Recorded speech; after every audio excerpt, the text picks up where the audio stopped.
start off with a pledge of allegiance. Invocation. I guess we don't have to stand for the invocation. Heavenly Father, we're doing our exercise this morning. Good bowel movement control, things like that. They're extremely helpful. Actually, they are. Good night's sleep, good bowel movement, don't ask for anything more. All right. Amen. Heavenly Father, please welcome our participation today. Please guide us. Please help us to understand as a board that our role is to guide the staff, guide the drivers, guide the administration in their service to the community. Please keep us orderly. Please contribute to our thinking. And most of all, we thank you for being present and able to function in this role. Amen. Amen. Okay. Daryl, you got to turn all the way around today. I pledge allegiance to the flag of the United States of America and to the republic for which it stands, one nation, under God, indivisible, with liberty and justice for all. Okay. You ready for roll call? I think we're ready for roll call. Catherine D'Angelo. Here. Heather Edwards. Daryl Eichhoff. Present. Lily Jean Johnson. Here. Marvin Keene. Joe Lazara. Here. Rob Sheehan. I am here. Bernie Silverman. Here. Randall Wallace. Ivory Wilson. Yeah. 1, 2, 3, 4, 5, 6, 7. We have a quorum. I don't know that we need one necessarily, but We have no visitors. Therefore, we'll have no public comment. Brian, have you got any employee recognition comments? well, I just have Candace Brown here with us to talk about Fairbox recovery efforts. Fairbox preventive maintenance, so she's been working hard on it, so she's going to do a little presentation for you later on. You want to do it now?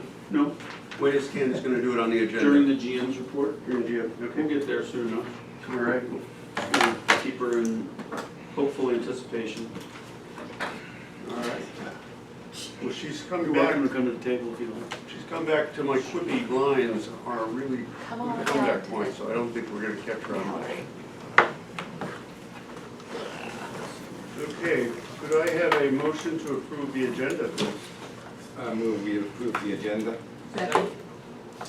Do we have any suggestions or any changes in the agenda?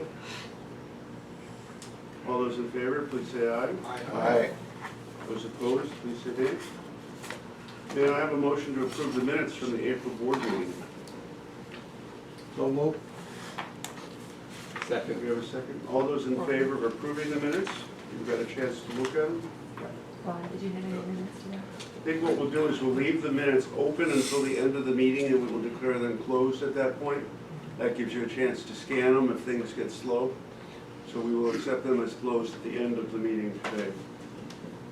Service and PAC committee I report. have Miss- I have a question on the minutes. Yes. Do we get them in the mail anymore? Do we, They came in your package They on Monday. come in the mail with the agenda. oh, they did, okay, all right. Yeah, I don't remember. Yeah. But that's also why I think it would help us to leave them open. We'll have a little bit more chance to take a look at them as well. Okay, Ms. Lily Jean and Mr. Bryan, Good morning. good morning. Yeah. We sure appreciate all that driving you do, Miss Lily Jean, from Georgetown. Long drive. A day like today, it must feel twice as long, it's so hot. We had a number of items on our committee meeting last week. So many, so I didn't put them on the agenda. I didn't itemize them on the agenda. It was 12 lines or It whatever. helps her to remember, though. You want this? I got it. I got it. Well, the Bucksport Loris route starts on June 1st. And I think we no longer consider it a pilot program. Yes, they become permanent. Some some modifications, I guess.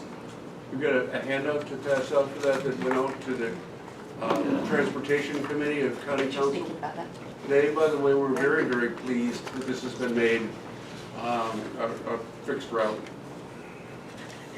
Well, and I just wanted to quickly run down the changes for everybody. I won't go into great detail. Loris, Thank you. when you get to the top of 410, you get to Business 9. We've been taking a left to go up to Tinkley, and the ridership out there just really never materialized. So instead of doing that, we're going to take a right on Business 9, and there will be another opportunity for people to, essentially park and ride on the service during weekdays at the, what's the name of the church out there? Body of Believers. Body of Believers Church. And then we're doing a small detour into the hospital, directly into By the way, you hospital. can see this map that Brian is talking about. If you flip it over and look at the Loris one, you're looking at Bucksport right now. You flip it over, the map in the upper left-hand corner there, that triangle is the turns that Brian has just mentioned. And then, There was a discussion at the Transportation Committee that Rob was presenting, actually Paul Prince, the chair of the committee. You spent some time on that. Right. And I think there was a very high interest level. Well, thanks to Michelle having this map, we really got down a little bit into the weeds. And we scored some points. I mean, that's useful. Basically, Yep. the other modification, there's two other modifications to the route. Second one is alignment related, going when we take, instead of kind of turning before the railroad tracks and coming around to put our doors on the correct side for Hill's Grocery on Main Street. Is it Main there or Broad? Broad Street. Broad Street, excuse me. We're gonna go straight down on Business 9 to Broad Street, take the left, and go north of the Hills Shopping Center to Hill's Grocery. There's a turnaround a little further north that brings in quite a bit more residential and some more businesses. And there'll be a U-turn up there, essentially coming back down, serving the Food Lion, and then the Hills Grocery. And then the other modification, and then it'll come back 701 as it does today. The other modification is we will be pushing out what we're calling a route deviation service. So those who are eligible for paratransit and live within 3/4 of a mile can call in a trip the day ahead of time to get on one of those trips via route deviation. We'll deviate the route off of the fixed route, go serve their residents, assuming they've met all the criteria for eligibility. And for all intents and purposes, that means we can serve that area with one vehicle instead of two. Wheelchair service as well? Absolutely. How do you suppose that's going to affect the timing? Well, we're putting in a few extra minutes into the running time in order to Almost 90 minutes as it is, when we timed it out. yes, Michelle. Okay. 20 extra minutes? So it's 15 minutes. Obviously, you're not going to do it every trip. No. And if we are doing two, we'll probably run a little late. But we'll just play that by ear. If we need to do some other schedule modifications, we will. The other modification in the schedule is that we are departing the midday trip during the week is going to depart here at noon. So then we get back here at 1:40 time frame. And that makes the connection with 2 o'clock departures here at, rather than kind of getting in after 2, like 2:30 and having to wait till 4 o'clock departure. So it's a little bit better on the Brian or Michelle, is there a local newspaper that services Loris? Is there an Morning Independent or something like They that? have North Myrtle Beach. Yeah. The North Myrtle Beach plus Loris. They have the Loris scene, and then the Tabor City paper So comes have you down met into with Loris. the paper people or planning to have an article in the paper about the route? We've been sending the press releases out to Scott, actually covers it from Gab News. And he's been the most consistent to cover it. I think they've had a turnover greatly of some of the reporters at the Weekly. I know that one lady retired.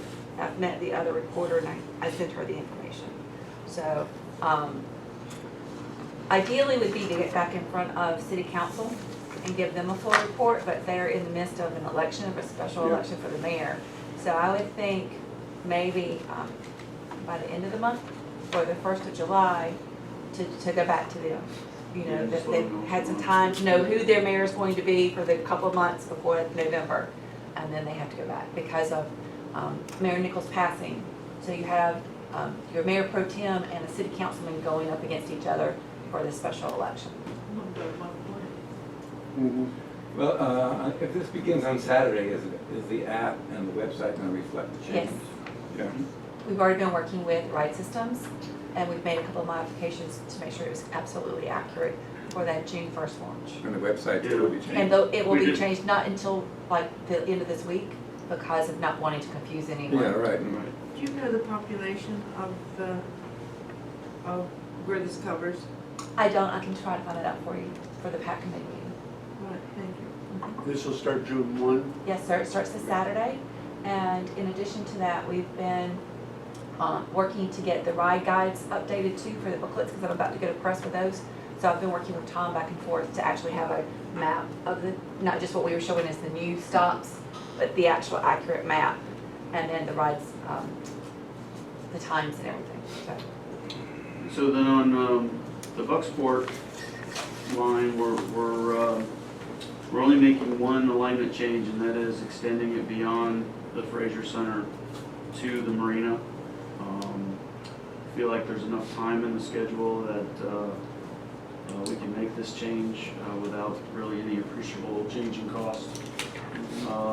The nice thing about it is we won't be going into the Fraser Center because we've had a number of days where we get caught up in there because people park in the circle. It's never the same circle in the same day. Hopefully we won't have a similar problem down at the marina. But it's pretty good room down there if we need to serve it with the large bus. We will Brian, I remember- maintain traditional fixed route service and have paratransit supporting it, just because it's not as far as Loris, and we just don't want I've never driven back to Bucksport as I come up 701. Is that about a 15-minute in and out? to. Yeah, that's longest. I mean, it's 6 miles round trip, 3 miles in, 3 miles out. Okay. I think it's just under 3 from the So, transfer. yeah, 10. You know, it's- And this one, you're going to come back and rethink at the end of summer, are you not? as Right, well? and then, yeah, we're treating that as a pilot program, you know, for the summer, and see if it does anything to ridership, and if it does, we'll keep it in there, because it's not, we'll look at costs, but I don't see it really costing us any extra. And you're going to use the small buses for the Yes. in and out? But by virtue of this alignment, we can put a big bus in things if we have, That's great. so. I know that the response has been positive when I've been writing and telling our passengers about both changes. So I'm excited to see where this could potentially lead for us, but they've been very receptive and very happy that we listened to some of them, you know, because their surveys reflected what they would like for us to include. So, and I will give Michelle kudos, she did work very hard on the whole public involvement side of this, because it was a bit of a challenge. On that public involvement, we were unable to have big public meetings in Loris. We reached out, we did other things. Bucksport, we did have 2 meetings, right? One meeting, One- There's Well, one 2 meeting. meetings, one in Bucksport, one at the Bucksport Library. yes, and the Bucksport Library didn't have anyone We show up. didn't Was Mr. show up. Bellamy either one of them? No, Mr. sir. Bellamy was at the one at Fraser, but he kind of hijacked us a little bit. He had his Right. own meeting going on that was supposed to end in time for hours, and it went long. But we were able to say a few words. But he at knows this what we're meeting. doing though. Okay, Yes, sir. good. So, that's it for that. Entertainment shuttle Um, rolled out yesterday. How did that go? I think it went okay. I mean, I will say that our ABL is having some issues at the source. The server at Ride Systems has been having some challenges. So buses are kind of hopping on and off the ABL. Actual the app. not going to- We're working on it. It has to do with the Windows update in Utah where the server's hosted. So we're hopefully getting Ride Systems on top of that, and they should have a solution here within a day or so. Well, the drivers, they really enough stops, and they should be doing it. Yeah, this is the app Oh, yeah. that we're having issues with. The stop enunciation is a whole different bag of tricks, so. It's, you know, we got one complaint that I know of, that I'm aware of, where somebody was like, the app's not working, and I missed the bus twice, and so they were pretty frustrated. How exact is that app supposed to be? It's not really exact. It's not like Uber coming, you know, you can see them make a turn. I guess you can. If you keep It's supposed to be in refreshing, real it time. will. If you watch it, you can watch them actually turn. Yeah, it's live. It's in No, real it's time. Not every time, I miss the bus. Well, and it could just be that there's some glitches, but if you sit there, if it's on track, and, you know, if You just have to refresh a lot, I think. it does, because I've watched it to know, especially last year when I was hopping on and hopping off for the entertainment shuttle, I was watching it turn so I knew exactly where I needed to be. I've watched it go by me, because I wasn't fast enough. Yeah. I wasn't sitting right there, and I was waiting for it to get close before I walked out on the street. Now, are Seemed you to ride closing by out, me. like he was saying, are you refreshing often enough, Mr. Silverman? Well, I don't, I mean, no, I don't know. I mean, how often do I need to refresh? Once you get on, I'd get out and go back in. You know what I mean? Like, I wouldn't keep it running or keep it minimized in the background. I would always get out of it and come back so that it's always fresh information every time you open it. You must not have been at the bus sign. I wasn't at the bus sign. I was sitting on a bench Oh, at there's a one there? restaurant. No, there's no bus sign, but she stops in the same place, you know. And, We got signs out there. well, this was not on the 10, this was on 15 North. Oh, okay. Yeah. And, I thought we were talking about the entertainment show, but I guess. Well, we were having glitches with I'm just it all saying it's day. not, I'm just saying that it's, I don't find it to be as good as, like, when I'm sitting in the car watching MapQuest, you know. I see the turn and we make the turn. I see it, maybe I need to refresh more, but just yesterday on the number 10, I was waiting by stop 8, which I just learned that, the sign, but it was by Lowe's or Kinko's or whatever, and it showed the bus at 10th Avenue. I was standing there because I didn't want to miss it. Right, and there may have been some other issues on the fixed routes. I was on the entertainment shuttle and was aware that we were having issues and glitches and had asked Yeah. Tom to check into that early yesterday morning. I guess, well, right around lunchtime when I finished with the J1s. And we continued to get in later in the afternoon more complaints coming in. So it's just a matter of trying to see, now that the system's down, I wonder if it was failing yesterday before it actually crashed. Miss Kate? Might have been. Yes.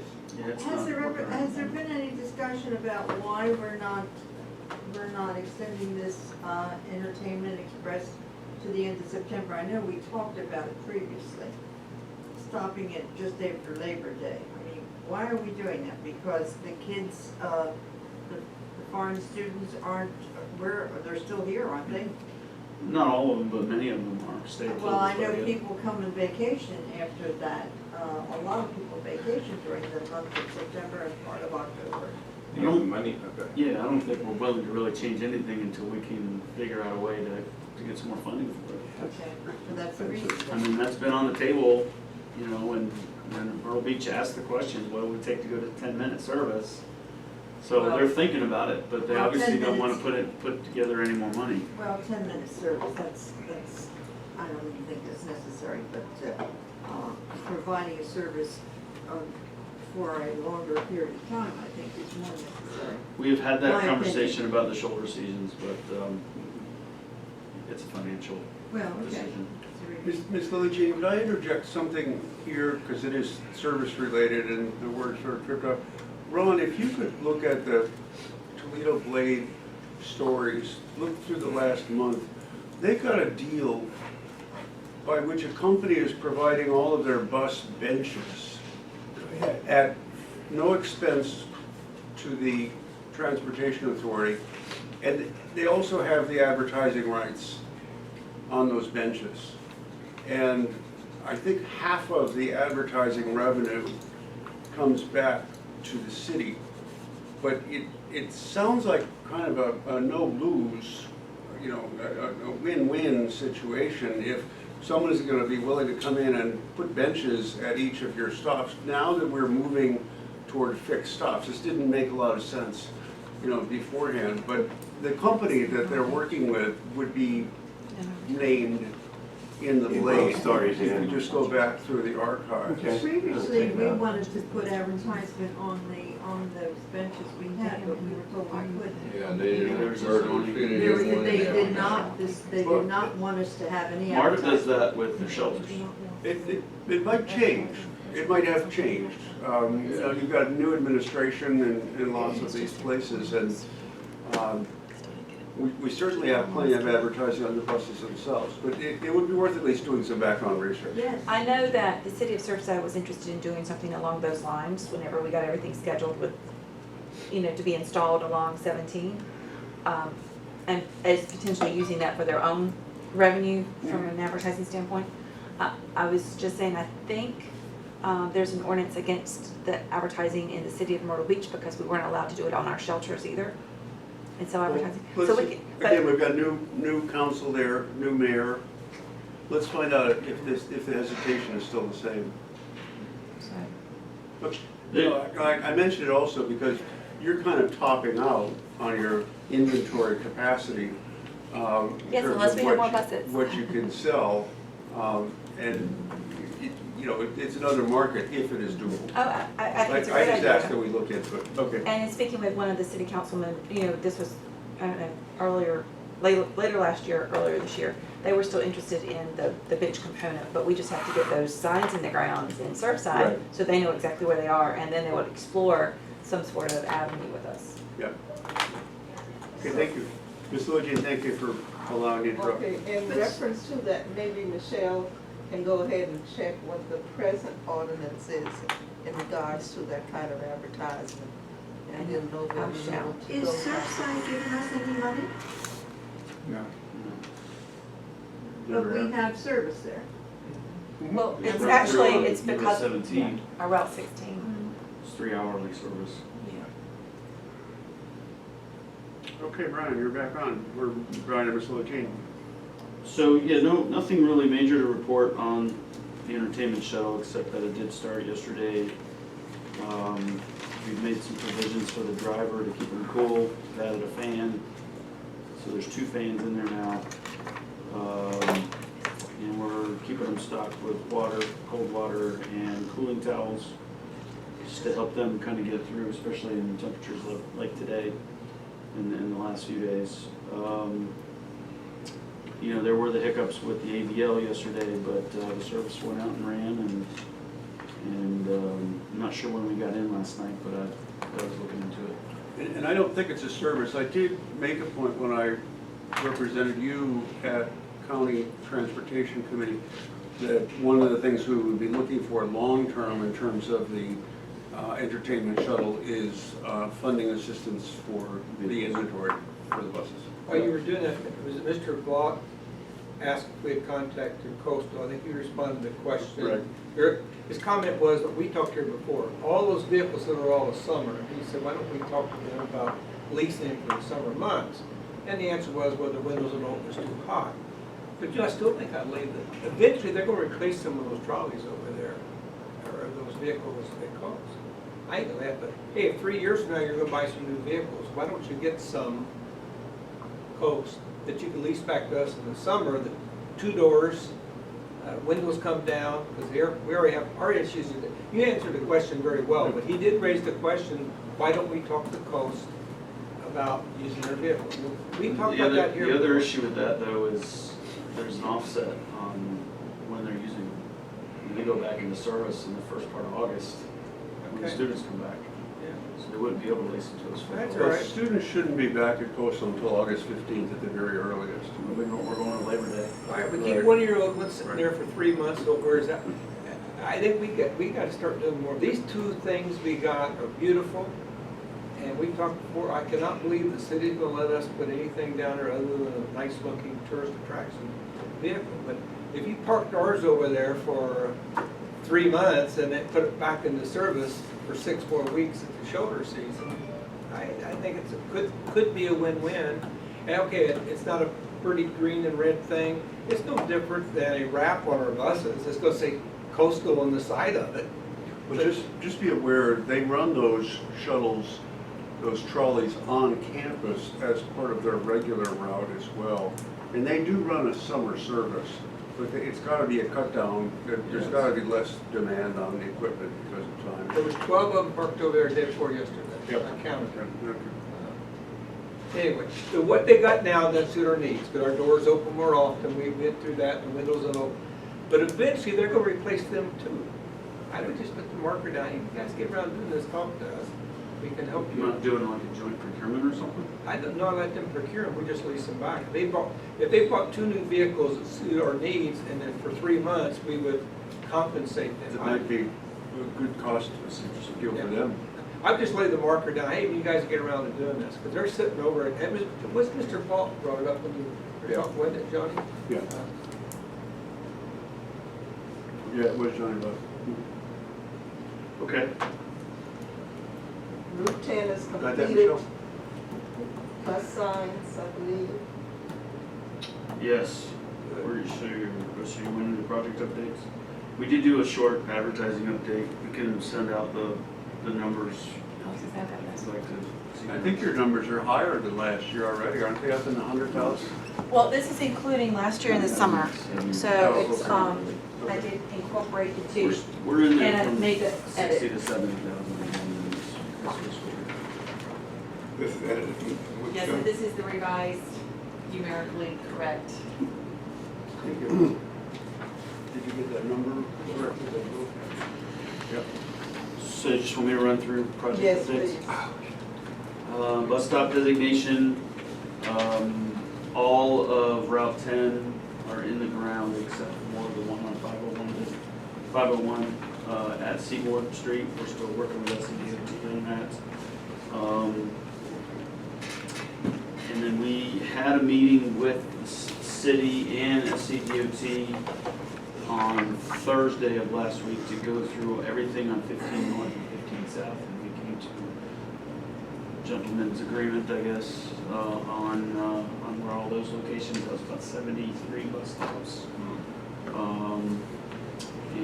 So we're still waiting for a final approval, but we should get those, start doing those in the ground here very shortly, next few weeks.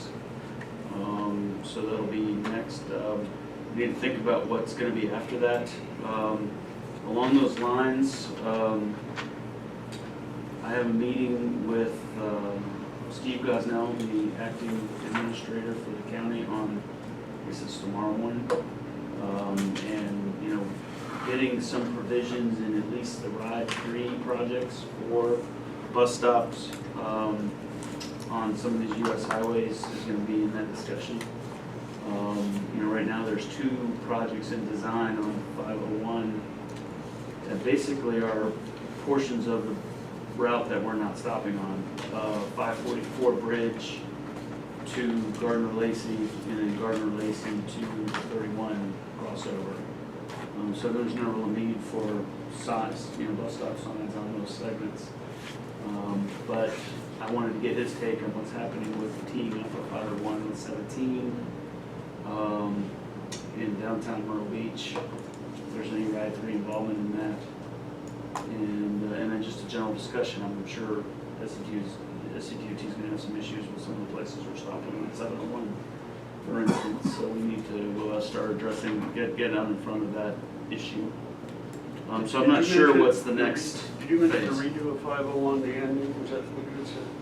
You know, the downtown portion of 501? Okay. So everybody but me is sort of in favor of doing bus bays. You have a little pull-off for the bus to stop, which is fine, except when you're trying to get back into traffic. And nobody's gonna let a bus out, so you can have some schedule adherence issues associated with that. And as long as the speed limit's below 45 miles an hour, and there's a sign there that gives the motorist some inclination that a bus might stop there, I think it should be fine. We've been stopping there for 30 years, so that's sort of the central part of the discussion with SCDOT at this point. They really relaxed on Kings Highway, which is where these stops are. Most of the stops are for 15 North and 15 South. So this is a time when your job as an educator is probably very important, because I think the naive way of looking at it is, a turn-in makes a lot of sense. And there's a few spots where it probably does, but I just don't want to make it the standard so that someday we're going to have to end up, we can't afford to put them in, first of all, but You'd be sitting behind 100 cars. yeah, it's going to take it longer to implement, and it's not giving, the definition of the stop is not getting us the running time, bang for the buck that we're looking for. Is the e-com involved in the, talking to the DOT and? Yeah, they hosted the meetings here, so. Do they tell the ECOM, do they tell them what they see in other areas? I went to Charlotte, Charlotte doesn't look right. I got Pulled some stuck behind pictures in one. other places in South Carolina, It's the same thing. so we're still working on What getting you're some wanting to- precedents that other districts have Yeah, agreed that's what to. Rob's thinking, your experience and your background can help educate those folks. What about the scheduled completion date for 16, that's. Yeah, I don't have that yet. I'm still determining this. The 15 North and 15 South are going to be task order 4. I have not figured out what the next set of routes will be for task order 5, but I'll have some answers for you in the next service meeting on when we at least see what's next. I mean, we kind of bypassed 7. And 16 is problematic because of all the service on 17, US 17. Right.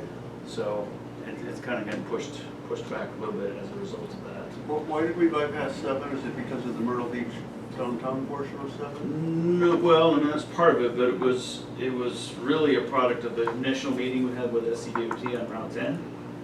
And, centered around that issue on 501, and I'm like, well, what about Kings Highway? And they said, well, it's kind of makes some sense that you have to have some stops out there, and you got 3 lanes, so it's less of a traffic impact. So I jumped on that. So low-hanging fruit. So yeah, so Low-hanging we fruit first. moved 15 north and 15 south to the front of the list as a result of that. All right. So still working. So, when do you think you will officially hear about the approval of 15 South? It should be the next week or so. The only hiccup is one thing that we kind of promised the city that we would run through the bike ped committee. So I need to call Kelly Mezapel and ask her how she wants to play that. So she may want to just present it to them herself, or we can come, however she wants to work. But we sort of promised their involvement in this. The other thing I want to let the board know is that I've been invited to serve on a project steering committee for a safety audit on 17 on Kings Highway, basically from 10th or 10th north, or might even higher, might have been 16th north down to like 20th south, 17th south, something like that. Just looking at sidewalks and crossings, and we tried to push all the stops to signalize intersections, so we're not encouraging mid-block crossings and those types of things, which will make the bike ped crew happy, I think. So They're still contemplating cutting that down to 2 lanes instead of 3, aren't they? The yeah, whole section you just mentioned. I haven't heard. I mean, there's a couple of areas where it is 2 lanes, like in the curve. I think there's only 2 because there's some lane drops and turning lanes and things like that. So that's kind of a bottleneck right in there. But I don't know. I mean, they've already done the road diet on Ocean Boulevard, so I'm sure that's pushed a lot of cars over to Kings Highway. So I don't think that's changed. Not much to report on AVL stop enunciation. We've got a place in our budget in the IT. It's related to the EcoLane project that we got from the state to get those new tablets into the buses and getting them up to date with with the stop enunciation software, connecting them with a hard wire to the speakers as well as power, to eliminate some issues that we had with the old tablets. And so then we've got these issues with AVL in general where we've got some server issues, so we've got a lot to discuss with Pride Systems on getting us up and running with that, but we're gonna engage them to come and help. I know there was some issues with the geofencing. You've got stops that are like repeated and repeated, depending on where the bus is and location with the stop, and so we've got to address those issues too, and that's more of a software issue than a hardware issue. So we'll reboot the stop annunciation here probably later in the summer as we get all this other stuff squared away. Facility due diligence, I have some extra copies of our scope. I don't know if anybody wants, many of you were here. We pass these around, I guess. Okay, like, If you weren't here, this is a great document. this is our, Brian putting his thoughts down on a piece of paper on everything we want to accomplish with the project. We've got $1 million to spend. We're working on the grant. We can just send Brian out of town more often. I met with the project, the project selection team, which is represented. Do you want one of these, Mark? I got Okay. Do you- We have You one. have them, okay. Thank you. Here's some extras. So we were able to go through this with the project selection committee that we put together. That includes Tom Burrow will be our representative. We've got planning folks from Horry County and from the city of Conway. We have the assistant city manager, Fox Simons, from the city of Myrtle Beach. We've got Mark Howeller from the COG. And we have somebody in Public Works from Georgetown. I remember his name off the top of my head, and he wasn't able to make the meeting, but we'll make that connection. So we went through the scope, which is a very aggressive scope. It's certainly changed a number of times, even since I've been here. But we also sort of talked about how we were going to go through the procurement. We are looking at probably doing a request for qualifications as opposed to a request for proposal. It will not be cost related. We'll negotiate a cost once we've determined the team we want to work with. The project includes many of the things that we've already discussed, but some of the new items are the analysis of potential short-term and temporary relocation of the Conway maintenance facility. This will help kind of support the committee that we're talking about doing in terms of what happens if the lot across the street gets sold, or we have some sort of catastrophic event at this facility. Where we go, are we working with our brethren over at Coast, CCU, or what, any other number of options that we can think about. That will be on a topic of discussion with Steve Gosnell tomorrow as well, what the county might be able to help us with. And then the other part of this is, and this is something I was bouncing off of them, and I will probably bounce it off a few consultants. One concern I have is that whoever does this project, whatever consultant we choose to do this portion of the project, I would like to preclude at least someone on that team to serve as project oversight for when we start building this thing. And so that scares a lot of consultants off when they hear that. They would rather do the bigger project than, $1 million that's sitting here in the first place. So that project oversight would not be incorporated in the $1 million. We're gonna get, documentation done and a plan for moving forward and some options for actually developing facilities. But we would do some whatever follow-on work we would do would be part of that. So rather than precluding the whole team from future iterations of the project, we're gonna make them identify somebody on their team that would stick around and do the project oversight piece, with the proper qualifications. And then they would not be part of future teams. They would be working directly for us to sort of run roughshod over the projects that come out of this. This is maintenance facility here, somewhere between here and the beach. Passenger facilities to replace the one that's here in Conway, a passenger facility in Myrtle Beach, and a passenger facility in Georgetown. And we'll let sort of the chips fall where they may in terms of working on prioritization. All those, obviously, maintenance is going to stay at the top. Admin, we have some flexibility on where that goes, presumably. But So that's just kind of what we're working on, and I'm excited to try to, to get that down on paper and work it out with the selection team. So, Brian, have you considered making the process manager optional? I'm a little bit worried that you might scare away people from project number one as well, the $1 million project, if they have to bid and ensure that somebody from that project then continues on as the project manager of the big part. It would seem that you could state your preference, but you could make that optional as well to see the quality of the people who apply for both of those. I do have some concern Mm-hmm. with it scaring some people off. Yeah.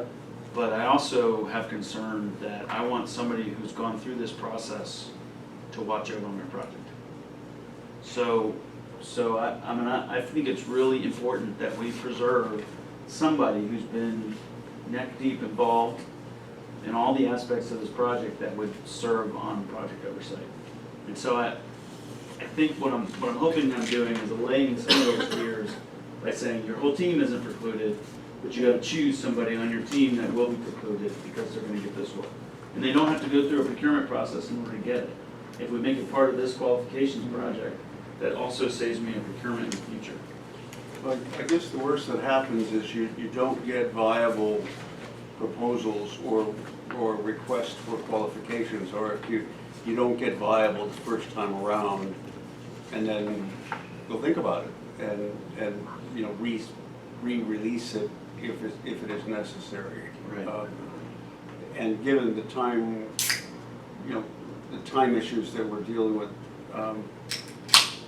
when does this contract have to be led? Does it have to be led by December, or we just have to have the RFQ We have to out there? have the grant into FTA by the end of September. That's the only trigger on this in terms of preserving the money. The end of? The end of September 30th. And then we can lay out in the grant when all this stuff's gonna Okay. happen. All right. So can you just talk about the funding briefly? Yeah, I know why. There's 800,000 in flexed surface transportation program, so money from FHWA has been flexed to FTA. And then I'm hoping to get 200,000 in local match from Georgetown on this, so. Billie Jean thinks that might be a heavy lift. Yeah, how are you selling that in Georgetown?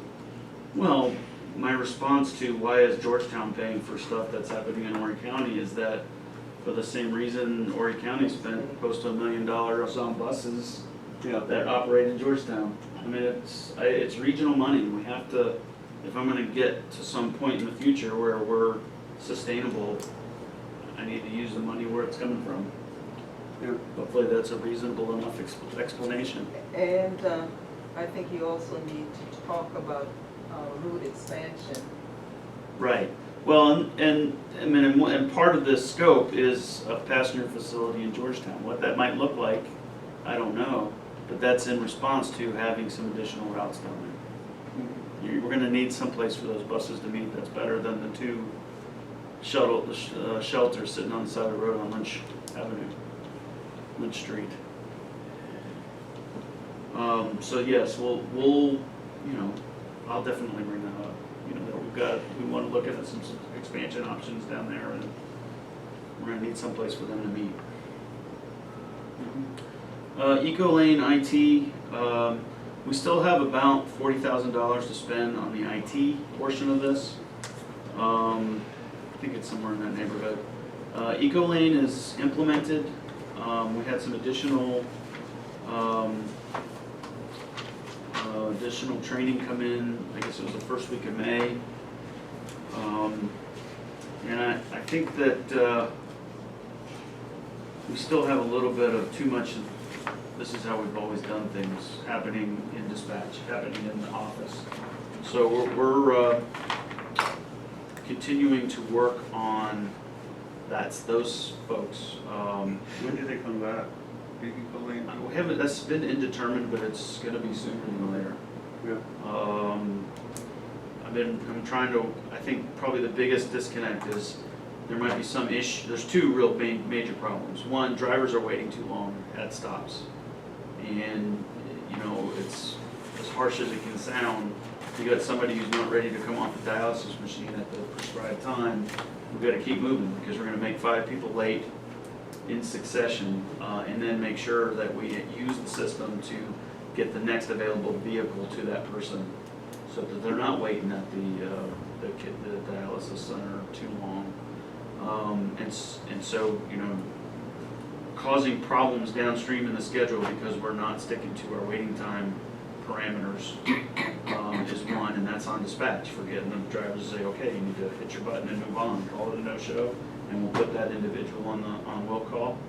And then the other part is we're still not making the feedback loop, we're not making the connection. We solve a problem, we're really good at solving a problem in real time as best we can, but not addressing what happened in the system that caused that problem. We're not putting enough time in for this particular segment on a trip, those types of things. So I've got to close that loop, or the system will not work. And it's, you know, it's all system optimization. I personally, if I get down close to the beach, I'll stop by the Ivory Wilson Center, and I go in the back, I watch their people, issues going on, and we have Al, Debbie, and the group, and solve the problem beautifully of what was happening immediately. But then what happens is, well, you put it in the system so it doesn't happen again next week, and that's you're already aware of that, but I watched it firsthand. Our people are really dedicated to it the way it's always been done.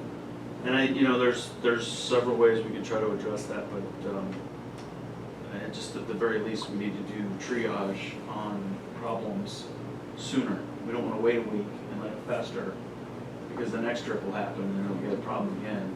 So my training has been being able to pull stats out of the system so I can help staff understand, you know, where the common problems are, and then, you know, bring it to light, and then figuring out what the fix is. Take the typewriters away, that's it. Take the typewriters away. That's what I did. Yeah. Yeah, well, they're using the computer, so, and scheduling is looking better, you know, driver utilization is looking better. On-time performance came up with Titch in April, and our productivity is 1.35. We were never over 1 before, so it's definitely made some improvements in our system. And then last but not least on this project updates list is the maintenance software has been procured. We now have a web-based inventory system. Comes with a number of bells and whistles, not the least of which is now all parts that are included in inventory come with a barcode. So you can pull up a part much quicker, get to it much quicker.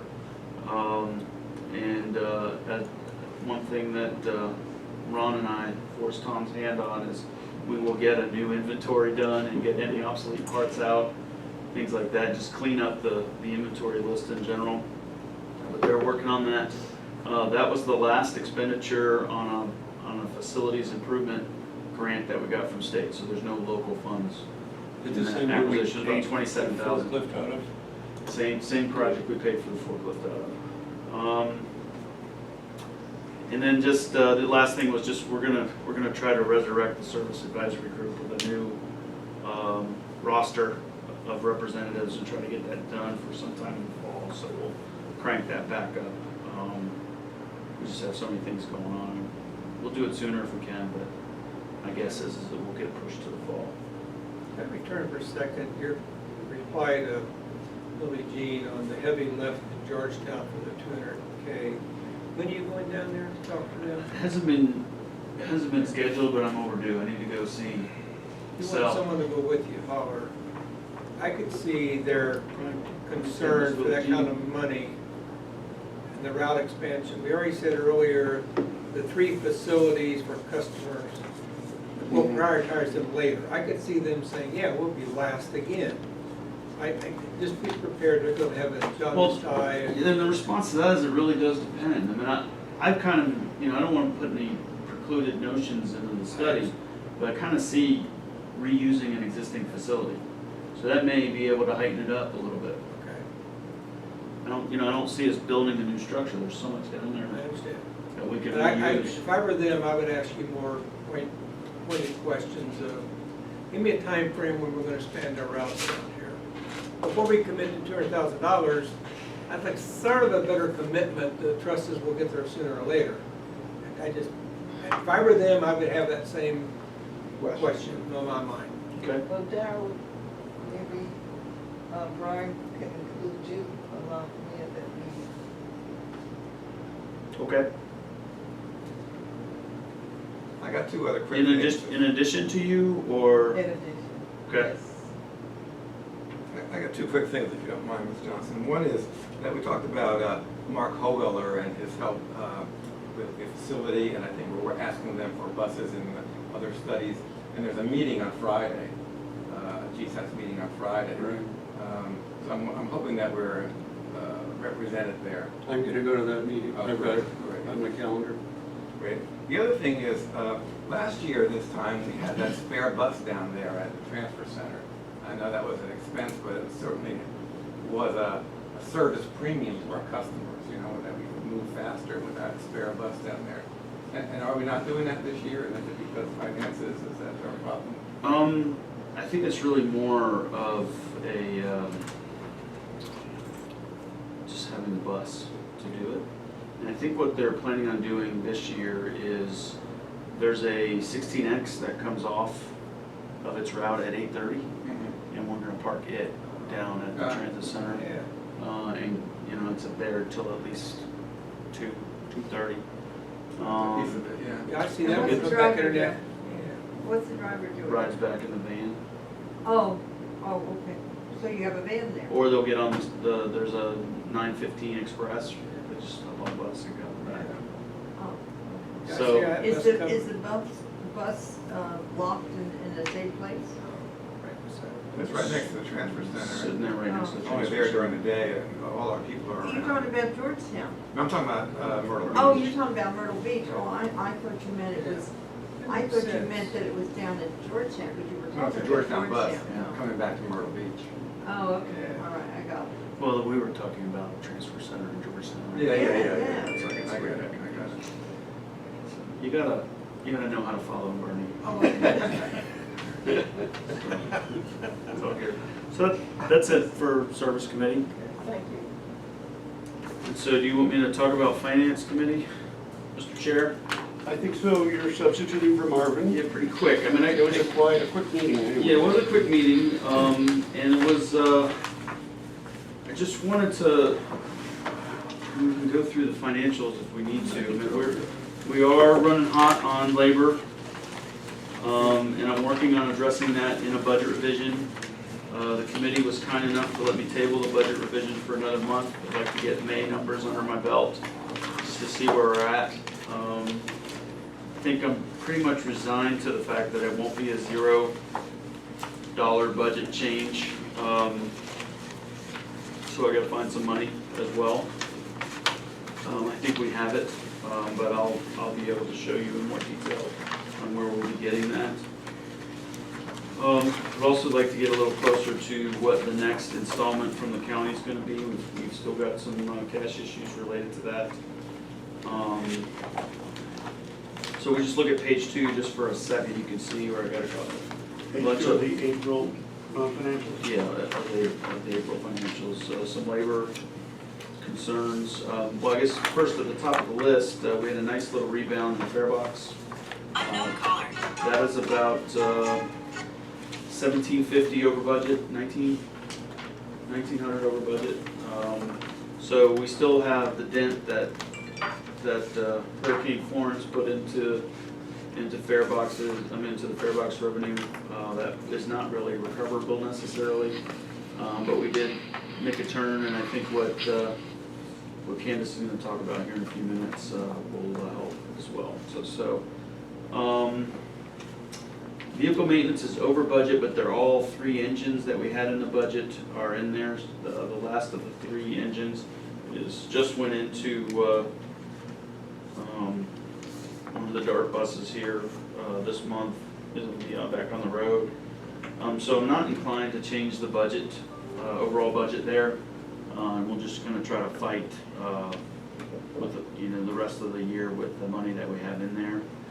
I don't plan on touching fuel and oil either, although prices seem to be coming back down. So we're still well ahead of the game on fuel. Hopefully that trend continues. Obviously, our use of fuel will go up in June, July, August because of the entertainment shuttle. But I think we're in pretty good shape there, and if prices, they've kind of stayed steady, but we're keeping an eye on that. Excuse me, Yes. do you have any idea how many trips you can take on that, on the entertainment shuttle with the gas that you put into that vehicle? I mean, it's a lot. Runs about 220 miles a day, Yeah, and those things get maybe 6 miles to the gallon. yeah. So, hold please. 229 divided by 6. 30-something. So $82 for about 1,000 trips, 1,200 trips a day. No, how many trips do you get on the gas that you put into the vehicle? What do you mean, like how many route? Yes. What, where do you fill it up then? You I don't don't- bring it back to Conway, do you? Sure we do. But we don't have to do that during the day, it runs the whole day on. Oh, it runs the whole day? On less Oh, than one okay. tank of gas. All right, that's what I want to know. About 80 gallons, All right, that's what I want to know. so it's a 125 gallon tank. Well, that's a lot of gas. We can't get fuel out of the Myrtle Beach You used to get it at ports, right? station over there. We can, but there's no need to. And it still has Instead of 50 driving gallons. all the way back here. But it's just coming back out of service, so it's here anyway. It covers the whole day. Yeah, we don't have to fuel it during the day at all. I thought they did. I thought they had to refuel. Before you leave, on page 2, will you address that 30,742 in salary and benefits? Yeah, well, we have a number of expenses in there that related to vacation pay downs as well as retirements that, put us over budget for the year. Like we had Kathy's retirement in the admin section, and John Glover in. John was trained on Lynette was in admin earlier. It's a new day. Well, yeah, but the 74,000 for the month Oh, for yeah. admin was, That was primarily Kathy. yeah, $15,000 higher than what it normally will be. There was some retro pay for the raises. Right. And 2-3 So, yeah, grand. we That was got the raises in balance for of it. staff as well for that month, so, the per month comes down considerably through the remainder of the year. And so, I probably need to put a little bit more than the 30,000 in there to cover that budget, so. Are you still hiring people in that administration? Are we still what? Hiring Hiring. people in that administration? No, You're hiring drivers. we're hiring drivers, that's in operations, but Well, you just hired this guy for safety or something. he's in operations. He works for Doug. He's in operations, he works for Doug. Oh, he's in the operation. That's right. So he would be in the transit side of this? He would be in transit, yep. And we Which is lost, not far off, so far. so we lost 2 in the finance and administration, we replaced with 1. So we Correct. have net loss of 1 FTE there. Right. And she's doing great. So, overall, we're 0.2% off the budget now. Some of these black numbers at the bottom of the list will start coming down a little bit, because we're gonna start spending some money on things like public information. We've got some printing and stuff like that that's going out the door leading up to summer. Travel and training, should get close to zeroing out because of our TAP proceeds that we're still waiting on. There'll be some contra expenses in there to kind of even it out. And then telephone's the only other real problem child, and there was an old bill that we hadn't paid, and but the monthly amount's gonna get closer to $4,000 a month, not the $6,820. Is telephone So- bigger than telephone? It's got the AVL in it, Telecommunication. and it's got the radios, the push-to-talk radios in it, and it's got our telephone service. I think next year we ought to just change that header to. I'm sort of arguing it should be called telecommunication more than telephone. Got that, Ron? Telecommunications. Telecommunications. We can do that. Sold. On the revenue side, not a whole lot of new to report. It'd be nice to kind of catch up on some of the bus advertising revenue. I know we're due 10,000 or so in the first part of June and July and then August. So hopefully we'll Hopefully start have, catching that up. 17 coming in June, because there's a 2-month buy, they pay everything up front in June. Okay, so we should see recovery on the revenue side here in the next few weeks. That won't show up in the May report, but will show up in the June report. So, you know, we're both the 5307 grant in operations is spent, and the 5311 grant, all the rural service grants are spent. So these the year-to-date variances will start coming down.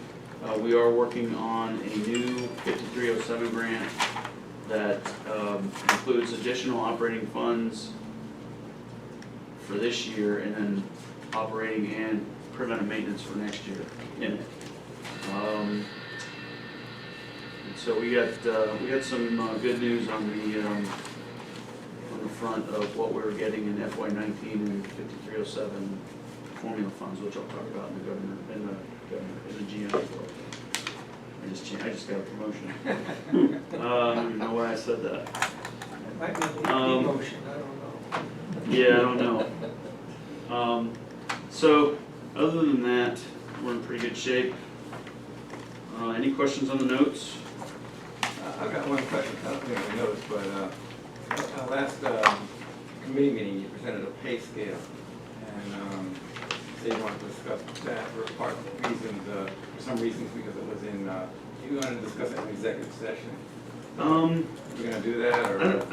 I don't think so. I'd like to push it to the committee one more time for some more in-depth. And really, the main part of the discussion is, this is what you guys want. Because this is kind of what I put together and what I think it should be. But let's do one more committee meeting before we kind But of put that that to sets bed. the groundwork for next year's Next year's budget. budget. You need some feedback, I think, for that. Yes. That one column of the 2020 numbers. And I apologize, I had to leave So I finance will- early before you got into that, so I may have missed a lot of stuff you guys already talked about. But, That's on a slide. I'll email the slide to everybody. And, you know, if anybody wants to comment on it, what their thoughts on it, if they have any questions, we can do that via email since it's still in draft form. And then let the finance committee take it up one more time, and then we'll bring it to the board. That's the other side of this thing? Yes, sir.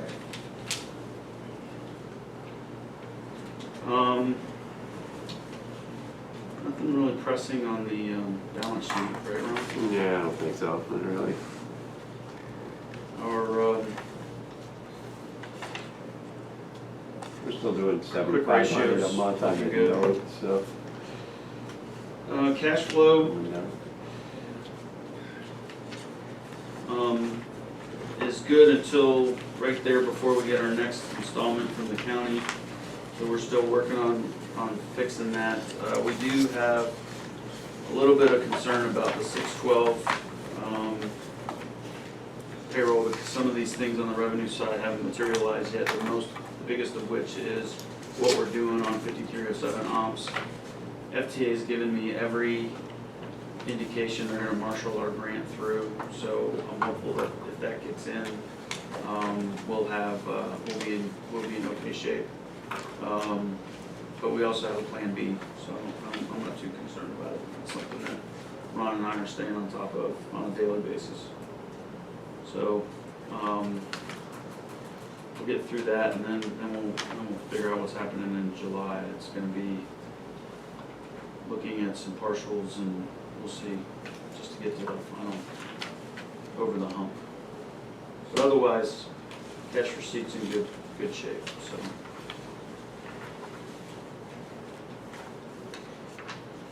I still kind of like a dog with a bone, I periodically return to, we should push for monthly payment of that county money instead of quarterly. And I know you're saying it's a function of the treasurer more than anybody else, but it would seem, given the amount of our budget that is influenced by the county, it would just seem inappropriate to require that we run on a quarterly payment system. We have a meeting with county staff on the 6th, so it's next week. I'll bring it up. I think it would be See worthwhile. if I can at least get an audience with the treasurer. You can plan more responsibly on a monthly basis than you can on a quarterly basis. And We just can't hold a receivable that long. If they did that on a monthly basis, that would help a lot. Yeah. Really would. well, that's the other argument is, Yeah. but Yeah. but our receivables is not to them. The other edge of the sword is, you know, if we went to council on something like this, Yeah. because it is in our contract of getting quarterly payments. So You we would have to have a reopen the contract. contract. Yeah. That's a problem. And then also, you know, just having councilmen hear that, you know, oh, we're such a huge part of your budget. Yeah, You need as to I find said, other people to I contribute know to it's a your dog with budget. a bone, and it's not necessarily the right thing to be fussing about if you can figure out how to make it work. I think, one thing that, you know, now that Ron's got Marty up and running, he and I can spend some time on sort of a plan out of this issue. You know, figuring out a way to sock away some money so that we're not having to deal with that receivable. Okay. Are we Maybe planning take- to, or do we need to negotiate a new funding agreement with the county? No, that agreement has no termination date in it. So it's still subject to a positive budget. You know, they gotta pass a budget. I don't know what happens if they don't, you know, like they're doing third reading on the 29th. Yeah. If that somehow fails, what the impact on that would be. It's not gonna, well. Have you might fail, talked- but it's It not shouldn't, done. actually, it shouldn't affect the July payment because that is April, May, June. Right. That's when we're collecting those dollars, so that's in this fiscal year, but I thought of that. It might affect the October payment, so presumably, they would have it resolved before October. Yeah, hopefully. we'll be- Have you talked to Gary or Paul, do they still want you to do a presentation before the third read of the budget, to do an update? I need to get on next month's meeting, that's my understanding. So that, I think it's around the 22nd, but, that's the 12th, the 12th, I knew there was some. is the transportation committee. 2 o'clock. So we'll talk a little bit about that in the governor's thing. What the hell? You're really promoting yourself to be president-elect next. Someday, Um, Grand Poobah, oh, I'm sorry, did That's I all derail right. you? I'm told that people who know Arabic think that Grand Poobah is actually a slam, that it's not a good thing. Is that right? To be. I got somebody who knew that area once told me that. I learned my Arabic on the Flintstones, so. Okay. That's where I got that, so. Let's see here, on the KPIs. Just a couple of notes here. Our average fare per boarding, that's line 2 under efficiency metrics, went back up to 83 cents in April, which is odd because we had an exorbitant number of free trips.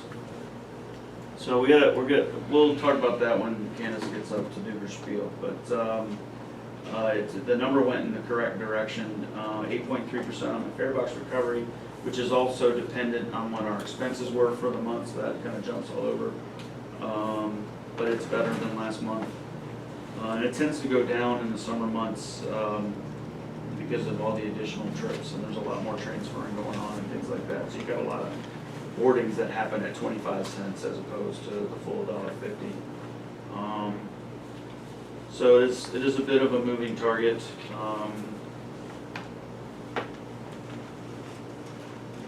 Ridership, you know, it says it went down, but that's because in April of 2018, we had the air show. We had about 1,700 or so in the air show, or even more than that, I think. So that kind of boosted up the April numbers last year. If Ron was able to take the administrative ratio, which is down, bless you, and the efficiency metric, and back out the portion of that that is early retirement related, would that number be back down to the 18, 19% that we're hoping for? Yeah, well, and also remember that, you know, the operating maintenance expense is in the denominator there, so, you know, we had a couple of high months of maintenance in February and March, which kind of pushes it down. But, I mean, I think that 12-month total is pretty close. I mean, it might be a ticker below, you know, at 20 to 22% is really where we're at. Yeah, okay. You're gonna have to start telling me what page you're on. I'm on page 9. 9, Okay. sorry, One of the fixed route, big page. yes. All right. I only knew that because I'm sitting next Accidents. to him. All right, we're talking about accidents. Accidents. All right. Do you have a report on, or do you want to give it now, or do you want to give it on the person who was in that accident that was in the hospital that was disabled from it? Yes, it's my understanding that the passenger is out of the hospital. I don't think she's out of rehab yet. And that's really all I know. They've kind of gone silent a little bit. They don't want to talk to us. Oh, watch out. So we haven't heard from their attorney, You but, will. you know, that's to be expected. She Feel was pretty good about paralyzed. our, She was paralyzed. she had an amputation. She had Oh my one God. leg was, but not as a result of our accident. She was Oh. already she was already an amputee before she got in there. Is this something that should be in executive session? We're not talking about anybody's name. Well, I think we're but you're good. giving enough specifics that, It's fine. But, she chose not to ride in her wheelchair. That's her Oh. decision. Oh, okay, all right. So, but the driver's doing well. She had her baby, Oh, did she? so she's hopefully she'll be My God, back she was soon. supposed to have that baby. She's like 8 months pregnant. It's scary, really scary from our perspective. But so we're, you know, I think and the bus was totaled. So we're working on getting that replaced. And that's a new, that's one of our new. It's a 2017. Yeah. So we got what I felt was a very reasonable payout from the insurance, and we'll work on getting it replaced. There was no bus in the lake down there, look. A bus in the lake? Yeah. I saw that too. It was in a, Is it our bus? it was an undocumented bus. There was Yeah, no it- label on there. Oh. And then it That was in really- the paper there. Yeah, it was in the paper, it was driven into a service It was pond all or something white. like It that. was Yeah, all it white. didn't say who it belonged to, and I was wondering if it was out. It's not ours. He should have called us if, I will put out an email to staff and asking them if they got anything they need to tell me. Oh, you mean if they lost the bus? We got If they lost good the inventory in bus. our buses.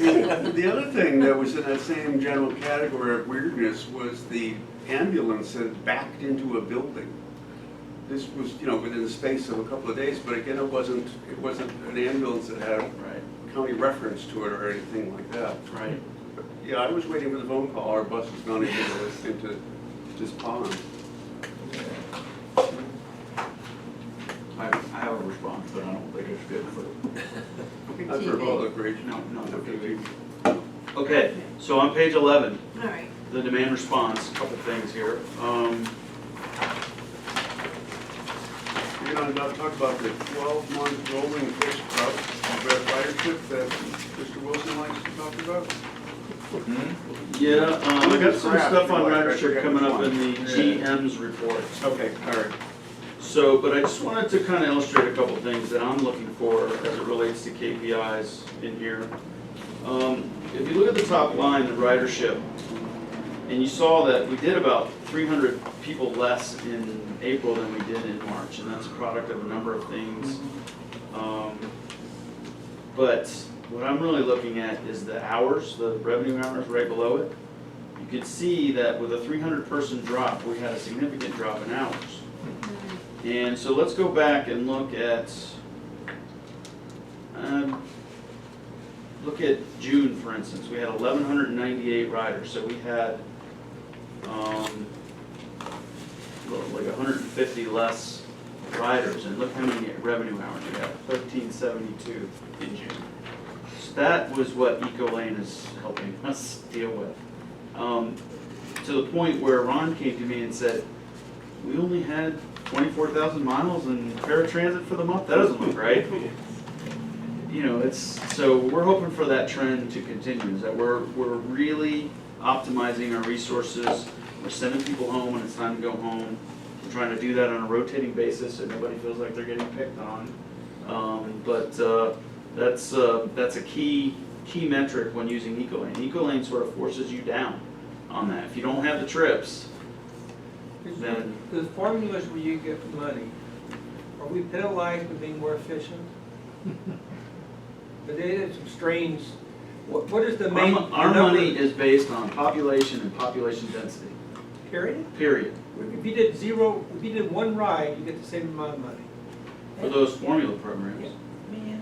There is an incentive program that's based on passenger mile. Okay. So two riders go 10 miles, that's 20 20 miles, passenger yeah. miles. It's a very small portion of the revenue, and because it is a lot of work to kind of get those, and we don't have stops So most of it is defined, based on density. we're not currently reporting that. All right, I understand. But it's 9% of 60% of 90%.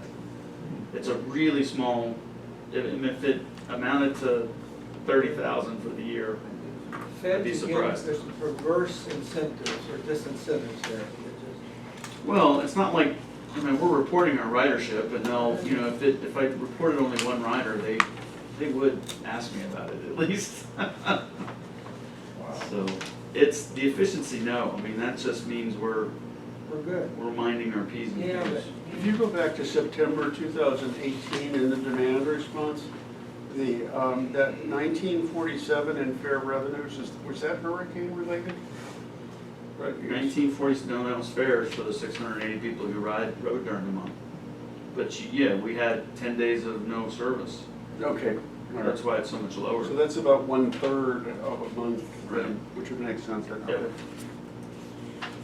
Actually ran a little bit of limited service during the downtime to try to help our folks get to kidney dialysis and such, but, did you have a question, Bernie? No. So that's all I have on financials. All right. There is a new cash flow page, we'll talk to the county next week about whether or not they like this or not. Any other questions on financials? When can we expect a budget revision? I think I'll have that for,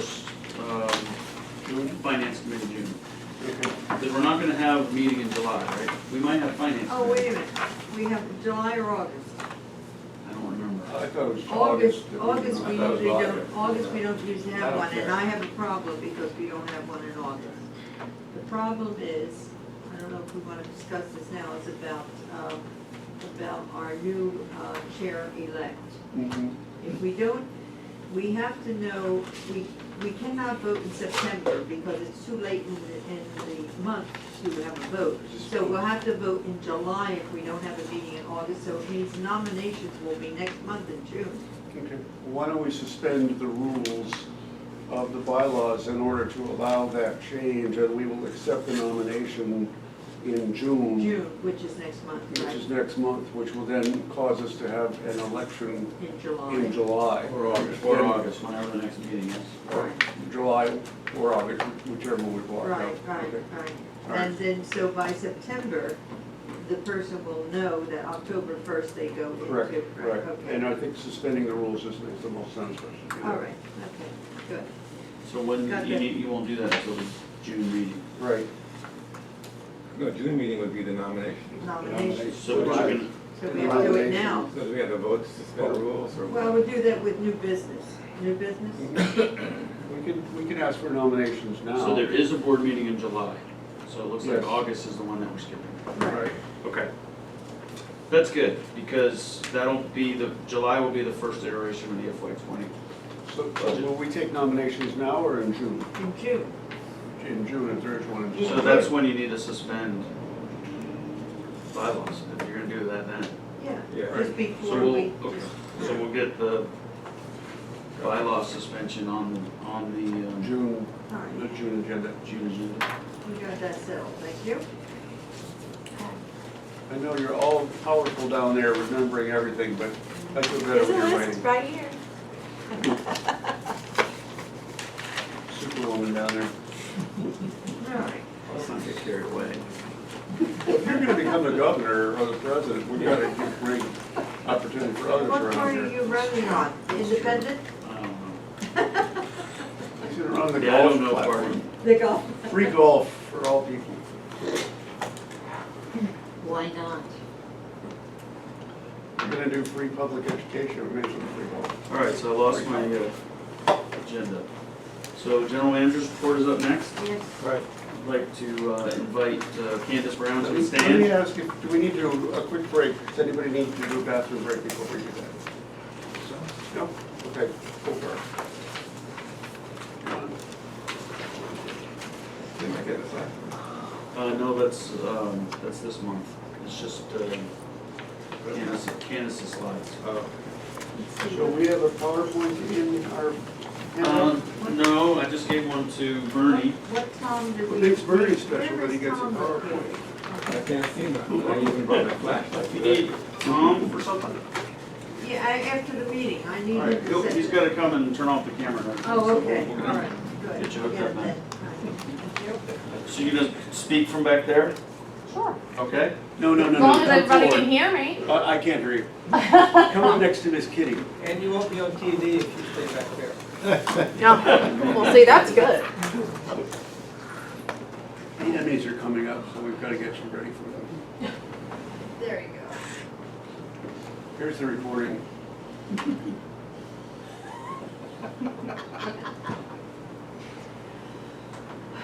That is a picture of one of the trims. That is what is inside our fare box that takes our tickets, distributes the tickets. And it's in order for the problems that we have most frequently.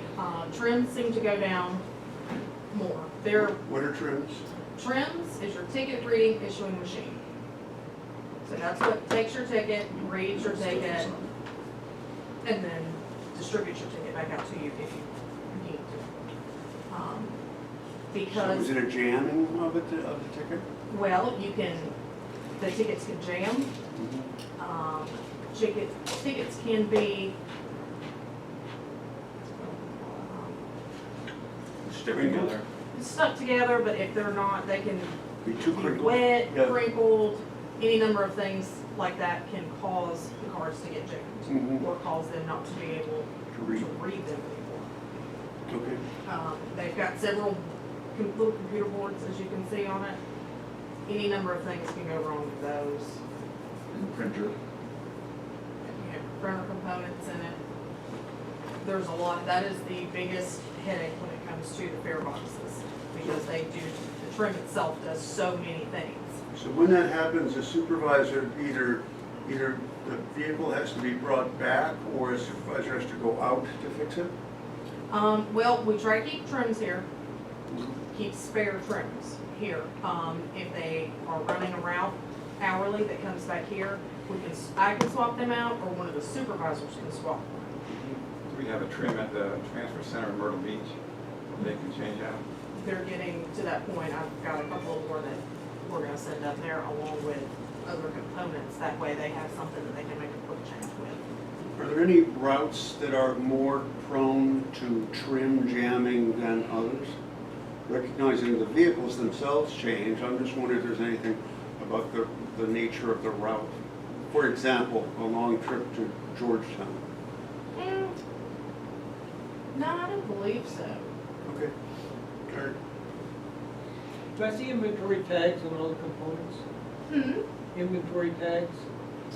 Those come standard from the factory. Is that in your new system you talked about Yeah, earlier? no, that's a part from Genfair or from. But it won't be whatever part of it that is. new But maintenance. does the whole trim has an ID number, and that's how we track them. But earlier you talked about the new program where we're gonna get Yeah, that's for all maintenance, all the real other maintenance. parts. Okay. I don't know if you're gonna put Okay, it's all right. barcodes on those. This is kind of a separate operation at the Okay. moment. If it gets incorporated into it, Okay. we'll do it, but we may not need I didn't add a picture of the other components, but the build transport is the second component that we end up having the other majority of the problems with, because it's just like the tickets. If the money's wet, if it's too crinkled, it can get stuck. It'll go through the bill validator, which tells you it was a 1, 5, 10, or 20, but then it will get stuck in transport. That is the one component that myself, maintenance, has the key to that one. The supervisors do not. So if there's an issue with that, it's gonna have to come back here, or I'll go to it. So you don't want a lot of people having that key that they can just open that up and access that bill? Well, it gives you access to the bottom of the To all the mailbox. bills, yeah. So if this happens en route and you don't have anybody there to fix it, it means anybody gets on afterward gets on free. Free. Uh-huh. Now, if the trim goes Well, down. That's part of the problem. I know, And do yeah. you say the money goes down? Some drivers will still have other passengers that will, if they're paying with coins or if they're paying with a ticket, you can still accept the other forms of payment, you just can't take bills. But our policy is that if one component goes down, we're not gonna get into a fight with Right. people who have one type of fare media over another. And so it's gonna be consistent. One part goes down, the whole thing goes down. Where we're trying to change things, and Candace will go through all this, is we're trying to minimize the amount of time that unit is down. But the bill validator and the coin validator, they tell you what your bill and coins are, you know, penny, a nickel, a 1, a 5. Those can be repaired and replaced by myself or a supervisor. We don't usually have as many issues with those, but if we do, those are a really quick change. If you put a Canadian coin in, does it jam or just not accept?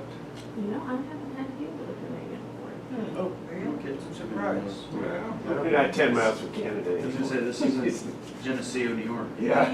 We used to get a lot of them down We here. still have some that ride when they Years come down ago, to but I Canada. haven't seen any. They just don't. Because I used to get them in change. okay. Do you want to advance? This is our driver, our fare box procedures, actually.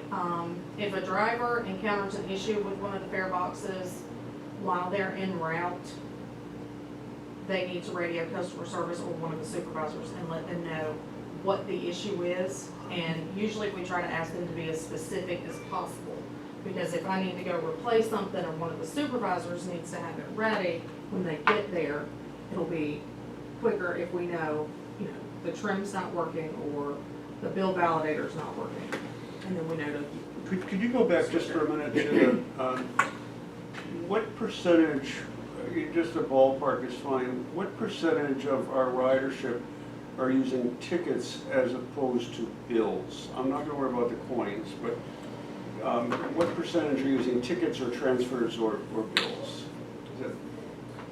Is it a majority of people step It's- up there with cash in their hand? Most people get up there with cash in their hands. There is some that get up there with a $20 bill, Yeah, put it in and get a change card, and we'll use that the rest of the time until the $20 is used up. okay. So I think that pushes the ticket user numbers up a little bit because of that, but I don't That have. makes it look like a ticket user after that $20 bill? Basically. Using the change card Yeah, looks like a using the change ticket. card. But if you're including transfer riders, then that number is a lot higher. There's a lot of people use transfers, people who do 2 buses in a Yes. row using 1 transfer. And that, I think is what I was getting at. It's probably 60-40. And is the 60% cash and 40% some Yeah, form I'd of say that's ticket. about right. Is the transfer something that also has to be validated, or is that something you just accept? So is there something that reads the transfer? the trim reads the The transfer. trim reads the Mhm. transfer as well, so So it's looking at route to route. Okay. So I'm gonna let you get back on the same Yeah. route. And there's a time. Okay, so a majority of our users are So now- cash users or cash byproduct Mhm. users. So it's interesting that a majority of our problem is the trim, and yet a majority of our users are cash. Now, I'm still left with the protocol. If I understand if somebody's trim gets jammed, and I'm behind that person, and I'm carrying a $5 bill or a $1 bill or a $20 bill, it seems a little funny for you to say you don't need to pay because the trim part of the machine is down.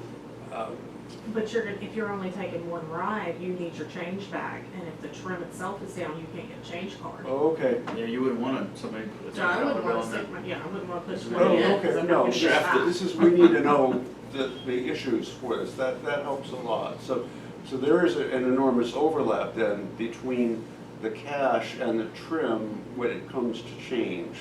Correct. Okay. All right, thank you. The driver usually, when they do their pre-trip inspection, and that's normally when this is done, the fare box is on your pre-trip inspection. So you can check that as far as you know it's working. You can put in, a lot of drivers have a spare ticket or like a change card that they'll use just to make Testing. sure. Yeah. Mhm. And if something is wrong, they make a note of that on their DVI. And then that comes back to us at the end of the shift. Driver vehicle identification or something? Inspection. Inspection, okay. Help desk, that is, we use it mainly for reporting, but to me, it helps the most because it's a real-time ticket. So if they have an issue en route and they let their supervisor know, their supervisor can put a ticket in, and then that ticket is automatically sent to my email. Into the help desk? Mhm. Okay. Why is that better than a DVI? Because I get the help desk ticket in real time. The DVI, I do not get till the next day. And the busman departed the lot before you even see it. So you're the How help much desk? schooling do you have to do to get the supervisors to immediately turn that around into a help desk ticket? It's a work in progress. Okay, Good answer. so it's not automatic yet? No, it's not, but we've been doing that for a while. Okay. I just, Yeah. the transfer center especially, they get busy, and I understand that they get busy up there, so it's not always automatic, you know, you're working with the issue and trying to load people. Sometimes they forget and things happen, but the DVIs are kind of the backup. If I don't get the help desk ticket, I get the DVI. Granted, it's just a day late. They're directed to submit a ticket, and that helps me keep track of what components are having issues the most on each bus. What's the turnaround time when you've got a part that has to be replaced, the turnaround time of fixing that part itself? Obviously, you've got an inventory kicking around of, you know, clean, workable parts. How long does it take to return that non-working part into the working part inventory? Is this something that occurs over a day, a week, or does it stock up for a month? No, usually, say something goes down at the transfer center and they swap it out, they will get that part that went down back to me on the next bus that comes to Conway. And then you fixing it and getting it back out, how much time is that? Maybe an afternoon, a day at the most. And are you the only person that can fix, or I guess other supervisors can? Well, the purchase it? supervisors can replace They're just doing the malfunctioning interchange. parts. So that would be a maintenance issue then? Mhm. Yep. Okay. Myself and one of our nighttime mechanics. Got it. But you got Takes spare care of parts the back there in repair. your office, right? Mhm. Yeah. Okay. You get, so you have maybe 3 to 4 working components for each component, would you say? And so a couple of those are at North Beach and the rest are here. And is there any place down in Georgetown where you can put any of that equipment? We don't have a maintenance person down in Georgetown to fix it In anyway. Mrs. Johnson's house. Yeah, I had to go right by there. We sure do.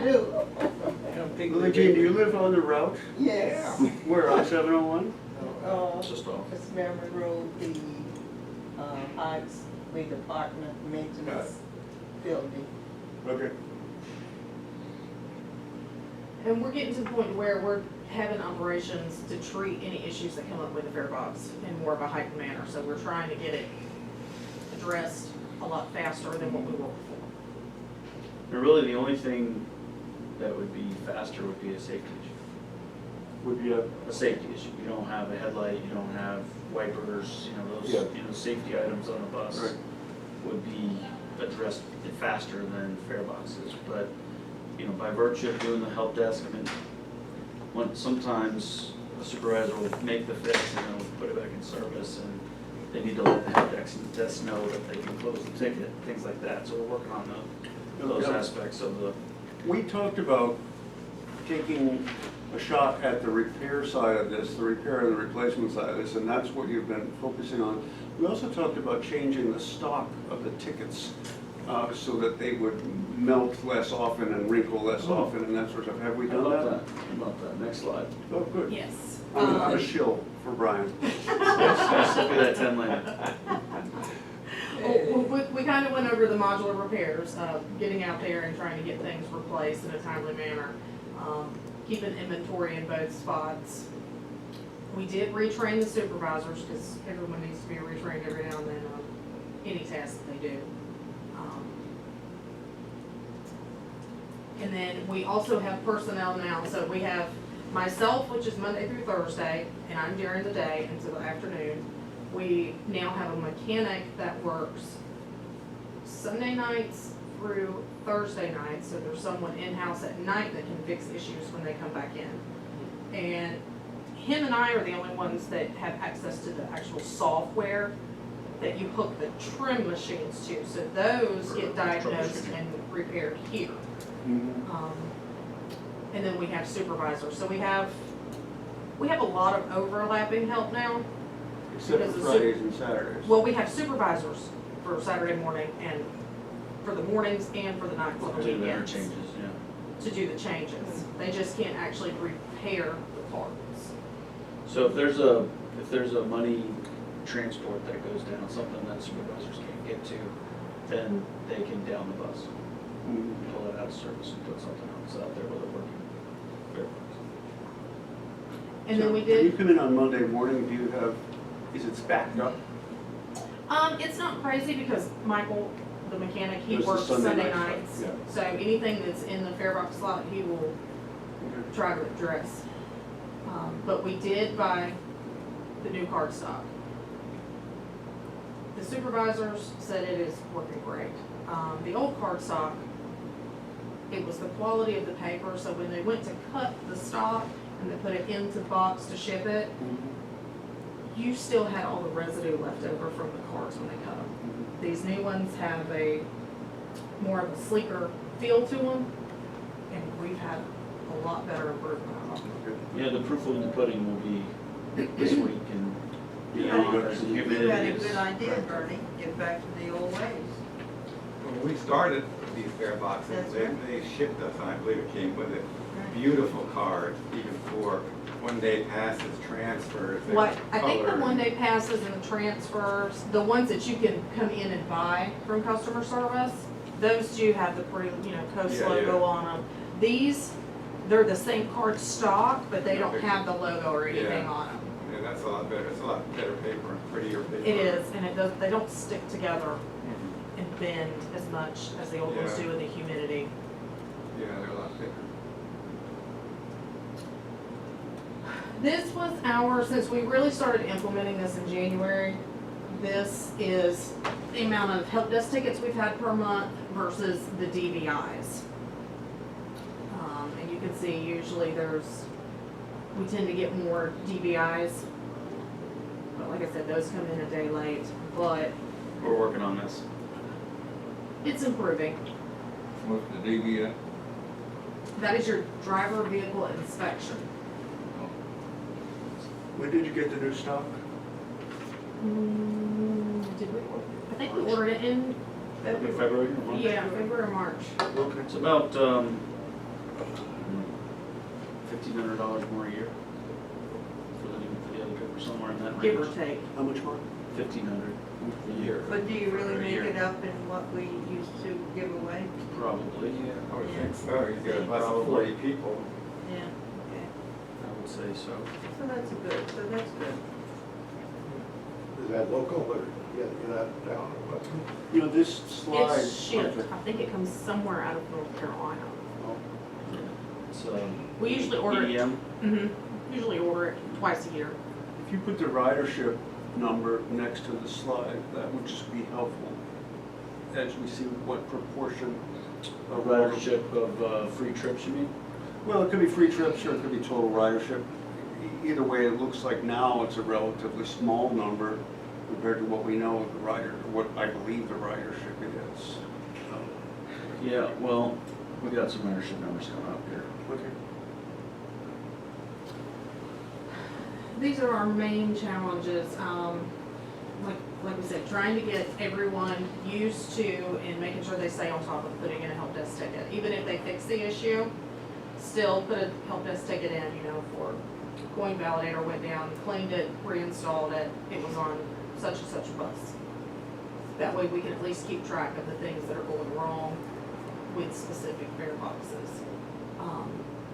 Maintaining our stock, I've had days where I have 4 or 5 extra parts and I'll keep them in there for a week and not have a problem whatsoever. And then all of a sudden, I'll have 5 or 6 go out. And then we have to change them out. So I'm kind of back to, you know, no stock and have to repair.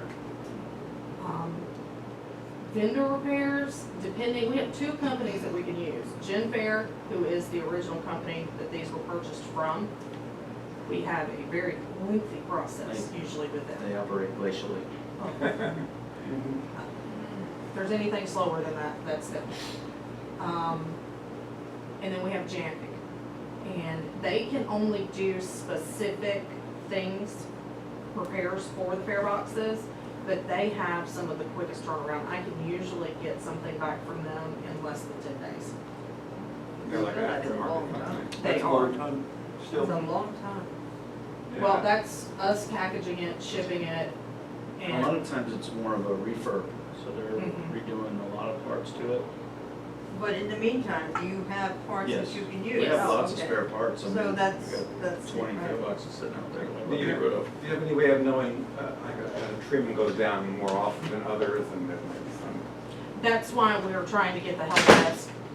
Yeah, we put that list in order of number, you know, incidents of, so trim's at the top of the list, and then it's the money transport, and then it's the other components. But would you know that this one trim is? Yes, problem there, going down a lot? we have the wherewithal to track specific trims. Mhm. We haven't really looked at them yet, but we're trying to get some data on our belt on failures. That is the only thing that the system will tell us has failed. We don't have data on money readers and cash readers or coin readers, but we do have data on a trim failure. Would you go over the help desk? What exactly is it? Is it, you put something in the computer? You send Brown it? did that. It's an email. You Oh, it's an email the email. help desk. So Oh, helpdesk@coastrta.com. Oh. And bus such and such went down. I understand. Trim was the problem. I replaced it. Old trim is on the way. That's really what we're looking for. Or they couldn't fix it, and we have real-time information that they couldn't fix it, and so And we you need to have figure out a problems with way. them doing that? Well, it's a new procedure, Oh. so, you know, we're trying to get them to make sure that all fare box issues are reported in a timely fashion. We're also trying to not let people leave the lot with a bad fare box, so, not creating a problem out there on the street that we don't want. And I mean, there's a number of goals that we'll go over here in a Well, minute. one thing to say is that, if these things go down, this is the old way of doing things, and the old way of doing things, we went down the tubes. Well, yeah, we've seen a degradation in the revenue, so that's what we're trying to fix. What if someone puts a $5 bill in a fare box and the validator doesn't work? How do we compensate that? Do we have a, If the validator doesn't work, usually it will not accept the money. It'll, okay. Spit it back up. yeah, it'll put it back out to you. It won't take it. Now, sometimes if the bill validator works and it goes through and accepts it, the transport doesn't take it all the way down. The driver will usually, if they're still here, they will let customer service know. Customer service can get them a a change card for the amount that is supposed to be left over. All right, what do we do on the entertainment buses now? Does that count the people getting on? Yeah, the driver's pushing a button every time somebody gets on. Okay, But we're not taking any tickets or anything. so there's no problem with this But that's the machine? source of a lot of free trips in the summertime. So Yeah. I call them out in my stats here, Ah, or in Candace's stats, excuse me. If I'm a driver and my main way of communicating is with email, do we reimburse drivers for any portion of their? They're not emailing us, it's the They're not supervisors that are How do emailing. how do they get to the help desk then? They don't, the supervisors or customer service very well. All right, Drivers are working through the supervisors for triage on this. got it. And if we have enough buses running, because every now and then we have issues and engine goes down, we can't always have a spare bus to throw out there, but if we do, we can down a bus, do have that capability, and switch it out with one that does have a working fare box until that one can be repaired. This is the fare revenue per boarding by month.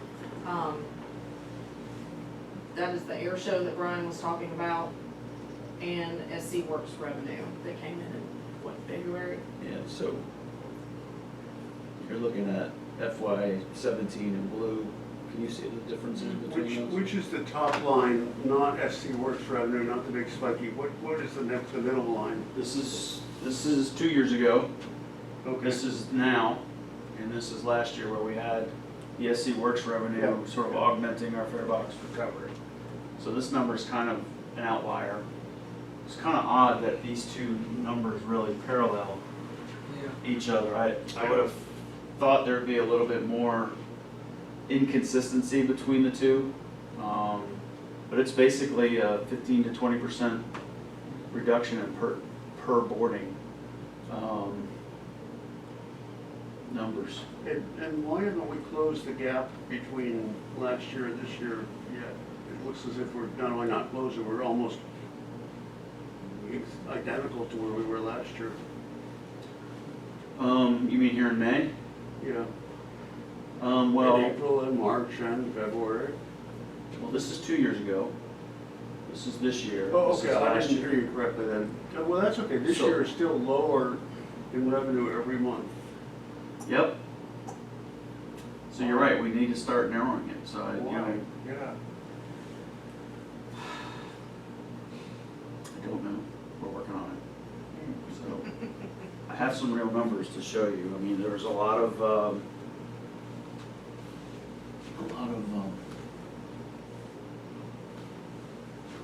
I mean, the differences month to month are,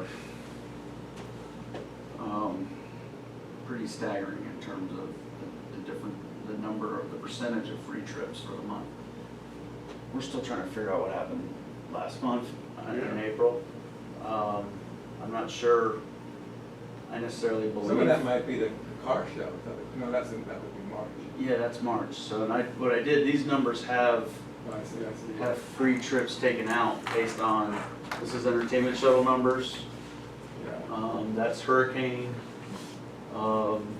and then that's Street Riders. We've got 13, we've got How was it? 13,000 How much of that was that free ride if it's 20 minutes late?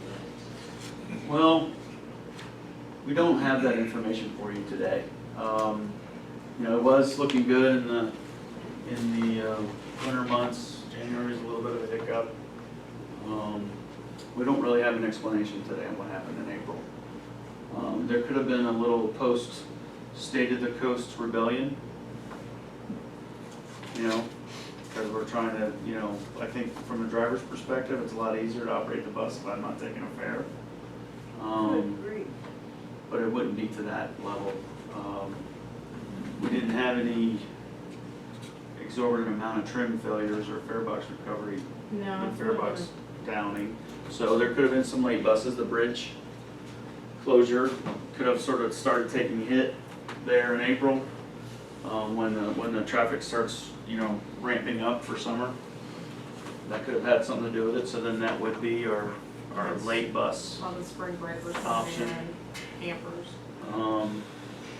So these are the numbers that we're gonna keep tracking. to show, hopefully show some improvement over time. I don't see any drivers, making free fares because it's easier or shorter or. No, but if, they have been in the past, and we've told them not to do this, slow on the uptake, I'm letting somebody know. I'm okay with them downing it for any number of the reasons that we've gone through, because we don't want to have a fight where that person doesn't have to pay because your fare box is not working. Right, the next guy got 5 quarters. Right. So he has to pay, Right. right. So the problem, the whole point is to try to keep these from being down for an extended period of time, and that's dependent on the drivers. Both from you in the earlier slide, the avoiding sabotage. Don't let somebody put a crumpled old wet dollar bill in there to gum it up, or a ticket like that. And then if the thing goes down and you're not charging fares, you need to let somebody know about it, and it gets addressed at your next layover point. You need into my next question. Do you have this data broken down by route, or more specifically by driver? If you try to. We can have get it broken driver. down quicker by route. It takes a little more to get it by I'm more interested driver. in by, it's doable, but. It is doable. Because if you're trying to educate the driver to be more responsive, report it earlier, but some people are taking the path of least resistance, just, you know where I'm going. It seems to me you got three things that can go bad. You've got the driver, the machinery, and the rider. And it seems to me, I'd love to know if the rider, if the culture is such that there's a subgroup of riders that just know how to beat this system. Always. There is. We Because- don't have a whole lot of issue with that now, but I have heard that in the past, before my time, that we had to have supervisors drive some of the routes with Can you drivers. go back to the previous screen though? The visual of this, if this was an airline, we would be screaming bloody murder. Because it looks as if we've had no positive improvement. We might have prevented more decline, but the pattern here, to me, looks like somebody is just outguessing us, or is just making adjustments. There's no way you could be doing the work you're doing with new stock and all this other stuff and see this pattern here without somebody making it work that way. Well, I'm not accusing anybody. yeah. But I'm accusing a group of people maybe, or suggesting a group of people have figured out how to make this thing work. Yeah, I don't know. One thing Candace and I need to understand is, I don't know that we completely understand all the different instances where the free key is dead. All the what, please? All of the different instances on what allows the driver to hit the free key. There's some other pass, there's a lot of other passes that come in that we have. If someone has a complimentary pass, are they hitting a free key? Just some little things like that we may be inflating. Could be Michelle, who's riding on a complimentary pass all the time. Yes, it could be Michelle. But I think if you drew a line of best fit, we're in the upward trend. It's not a very fast upward trend, but I think it is improving. And this point of the line is so much closer to $1 than this point of the line that we have made a dent in this problem. Since March. Right.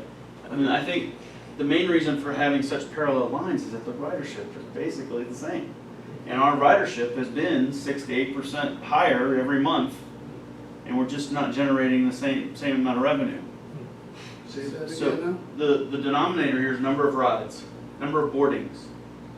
All right? The number of boardings here is higher than the number of boardings here.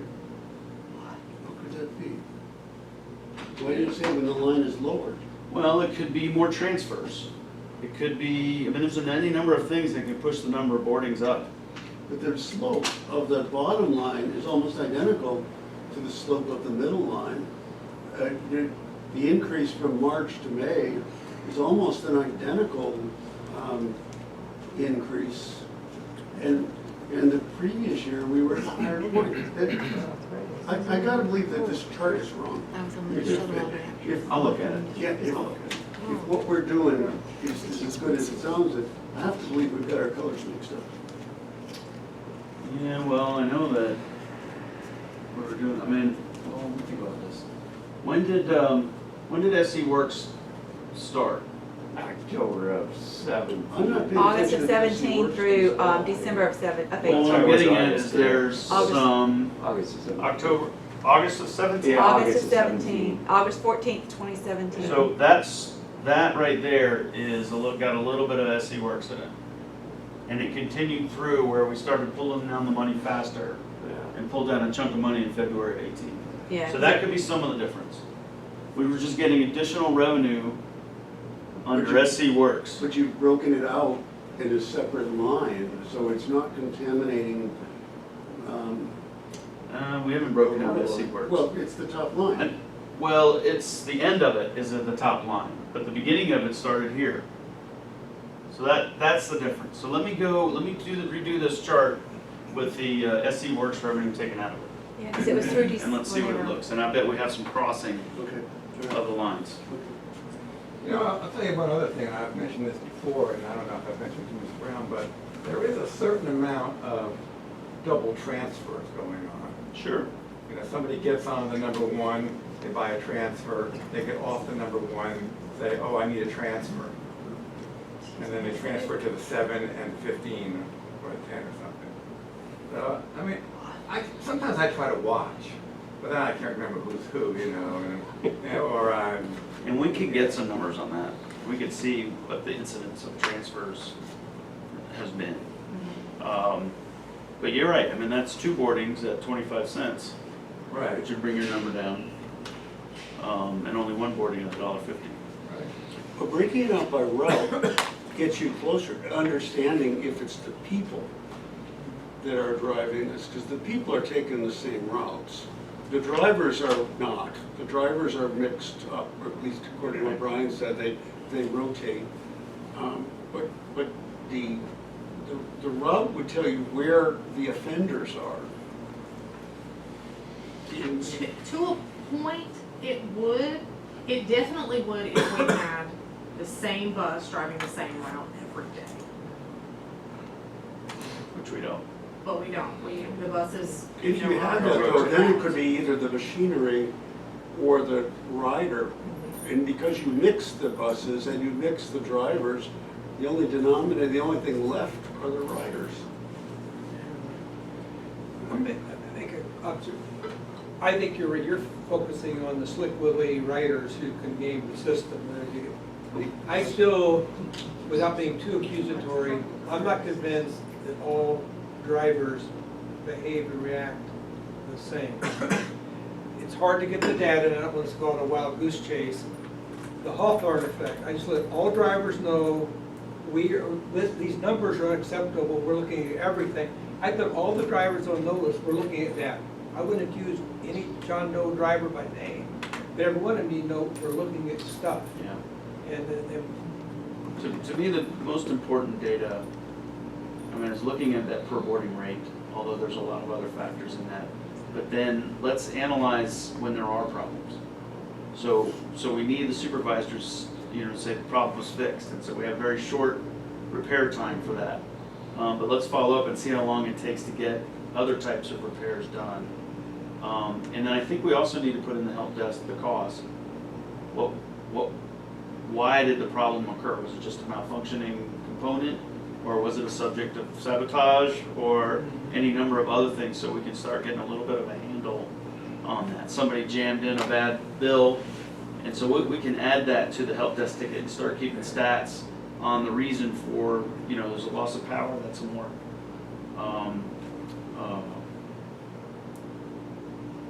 apocalyptic problem. That's the best way of putting it. So,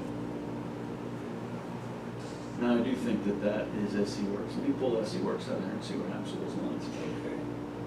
I'll pull the air show out as well and see what we're doing there.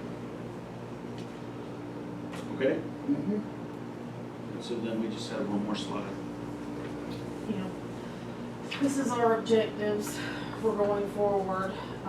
Definitely trying to lessen the usage of the free key. That is one of our main goals. Keeping the inventory stocked and making sure that we have faster repair time and reduce our downtime. Improve farebox revenue. Yeah, I totally stole your thunder, I'm you sorry. did. So that's kind of what we're working on, and we'll start, we'll still be looking, Candace is doing a great job, kind of keeping the Very good. pulse on this, and That's we should because start she's a seeing. brown and I was a brown today. I was brown kitty and she's Oh, brown that- candy. That explains a lot. You know, Well, don't take my questions in any thought that it's accusatory. I'm more just puzzled about the numbers themselves. Because we're showing a huge increase in ridership compared to the previous year. And yet this chart, ignoring even the farebox issue, this chart shows a decrease in ridership Well, compared to the previous year. Now, that doesn't make any sense. well, it does, and I have some numbers for that Okay. in the rest of the report, and most of the governor's report. Call a spade a spade. you know, 2 slides ago was State the of challenge. I feel a heck of a lot better right now, even though I don't like the blue and green line where they're at, you're gonna clean that up, but I feel much more comfortable hearing Candace talk today. Everything's been done in the last 3 to 4 months than I did sitting here a year ago. The right people working the right issues, I feel a lot better, but some of the numbers are baffling to me, Rob, and I'm sure you're saying that just, that free key, the last slide, that using the free key less often, my gut tells me there's as much as that in there as anything else. We're getting broken parts back in service quicker. I would put as much emphasis on that free key use. If you gotta track it down, not by route, but by driver, I would start looking at that. Isn't there a counter on the section where they don't have to use the key, that it's counted automatically? Because the driver is using the key, right? to Yes, they're count? pushing the key. No, we don't have an automatic passenger count. Is that what you're asking? Is there such a thing? There is. They don't really work very well until you have bus stops. You have the location, so they're coming. Okay, all Sure. right, well, that would be the answer. And you don't have to put them on every bus. Since we do that bus rotation, You can put them on the buses that you certain know you have buses. problems with. Well, but you just put them on certain buses and you do statistical analysis. You run them through the system. Well, that So would, if we got 10 buses equipped with APCs, we have some pretty good ridership. well, that would solve a lot of the problems. Was your entertainment shuttle in the previous numbers? No, we pulled those out. Pull those out, so you have 10 months in which you had higher ridership this year than you did last year, and you had 2 months, pulling out the entertainment shuttle, you had 2 months in which you had lower ridership this year than last year. But that's not what the chart is showing. The chart's not showing revenue, it's showing. This is riders. boarding. It's showing This is boarding. riders. This is riders. Money per boarding. Okay.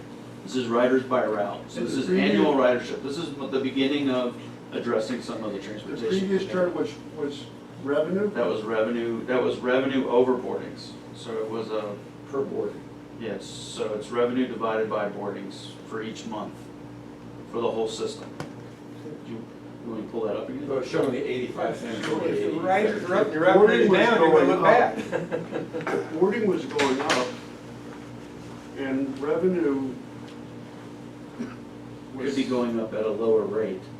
is going up at a lower, It can make your per boarding numbers Yeah. look a little salty. it can make it look very, very confused, yeah. But, we've had all these fantastic increases per month. Yeah, What this really does illustrate is that the hurricane killed us. So we had the first 10 days of October where we weren't getting any rides. And October's a pretty busy month for us. And so our actual increase from the year to year, and granted, we're doing a May to April timeframe. yeah. So it might change a little bit if we did like a fiscal year or a calendar year type of thing. is only 2% for the year. Or just drop out October, drop So- out the hurricane month. Right. And so I was really kind of interested in looking at these because the entertainment shuttle went down considerably. This is economically driven. So goes the shuttle as the rest of the tourism industry. We had a bad year last year. It was wet. Yeah. Right. The 15 South, I mean, that's basically a wash. Why did Georgetown Express go down? That was interesting. I think it's because that route was affected by the hurricane more than anything else. No more than any of the other routes. We were able to run just Myrtle Beach service for a few days, albeit at a lower productivity. But we never, I mean, because of the threat of flooding down there, we had the 16X was not running as often. We ran 16. What's going on with 16? Where's that? Yeah, slight increase from the year to year. But that's not where most of our rides are. Obviously, well, it's about a wash. It's about the same. So last year there was quite a few more people in the 16X. And remember, these are $2 per boarding rides, as opposed to $1.50. So you get a little bit extra out of that box there. Well, I've got a quarter in my pocket, and I'm gonna put a quarter down that there's a data anomaly in there somewhere. All right. And the anomaly, I'll give you my quarter, the anomaly might be the hurricane, or something, but you get a quarter. I think next month you're gonna come back and say, oh yeah, we found it out and it is X. Because what you're doing sounds like everything that should be directed toward an improvement. The only thing that I can imagine is if customers have just simply figured a way around it, and Some of them have, I mean, they know if they put $1 in and they get a little bit of extra pocket lint, everybody behind them rides for free. I mean, we've had that happen. yeah. I I ride for think free, we so what's deterred that? it. What's that free key now? Okay. Okay. So let's see here. I had project sheets. Will you go on the copier and see if there's a bunch of project sheets sitting on the, just one pagers? Thinking of succession planning, who's your next person if you're not there? If you come down with the flu or something worse?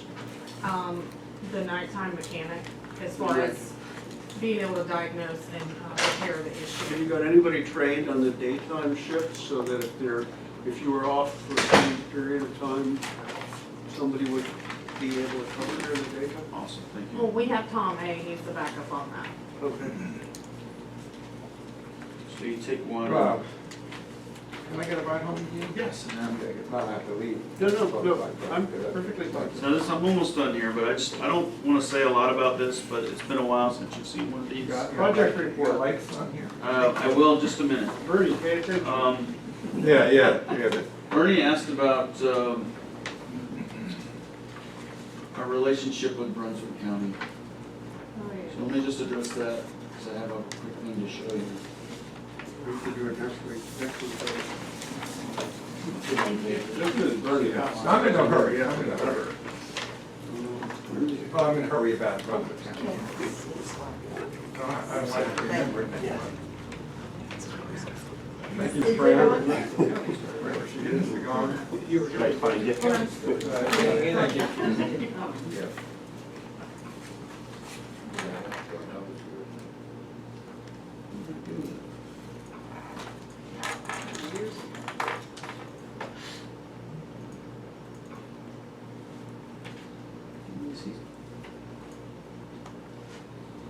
Didn't you get FTA concurrence on the NAB stars, the international? Haven't gotten it yet. Oh, They've agreed to it. we got it over the phone or something. Yeah, I haven't gotten all of it.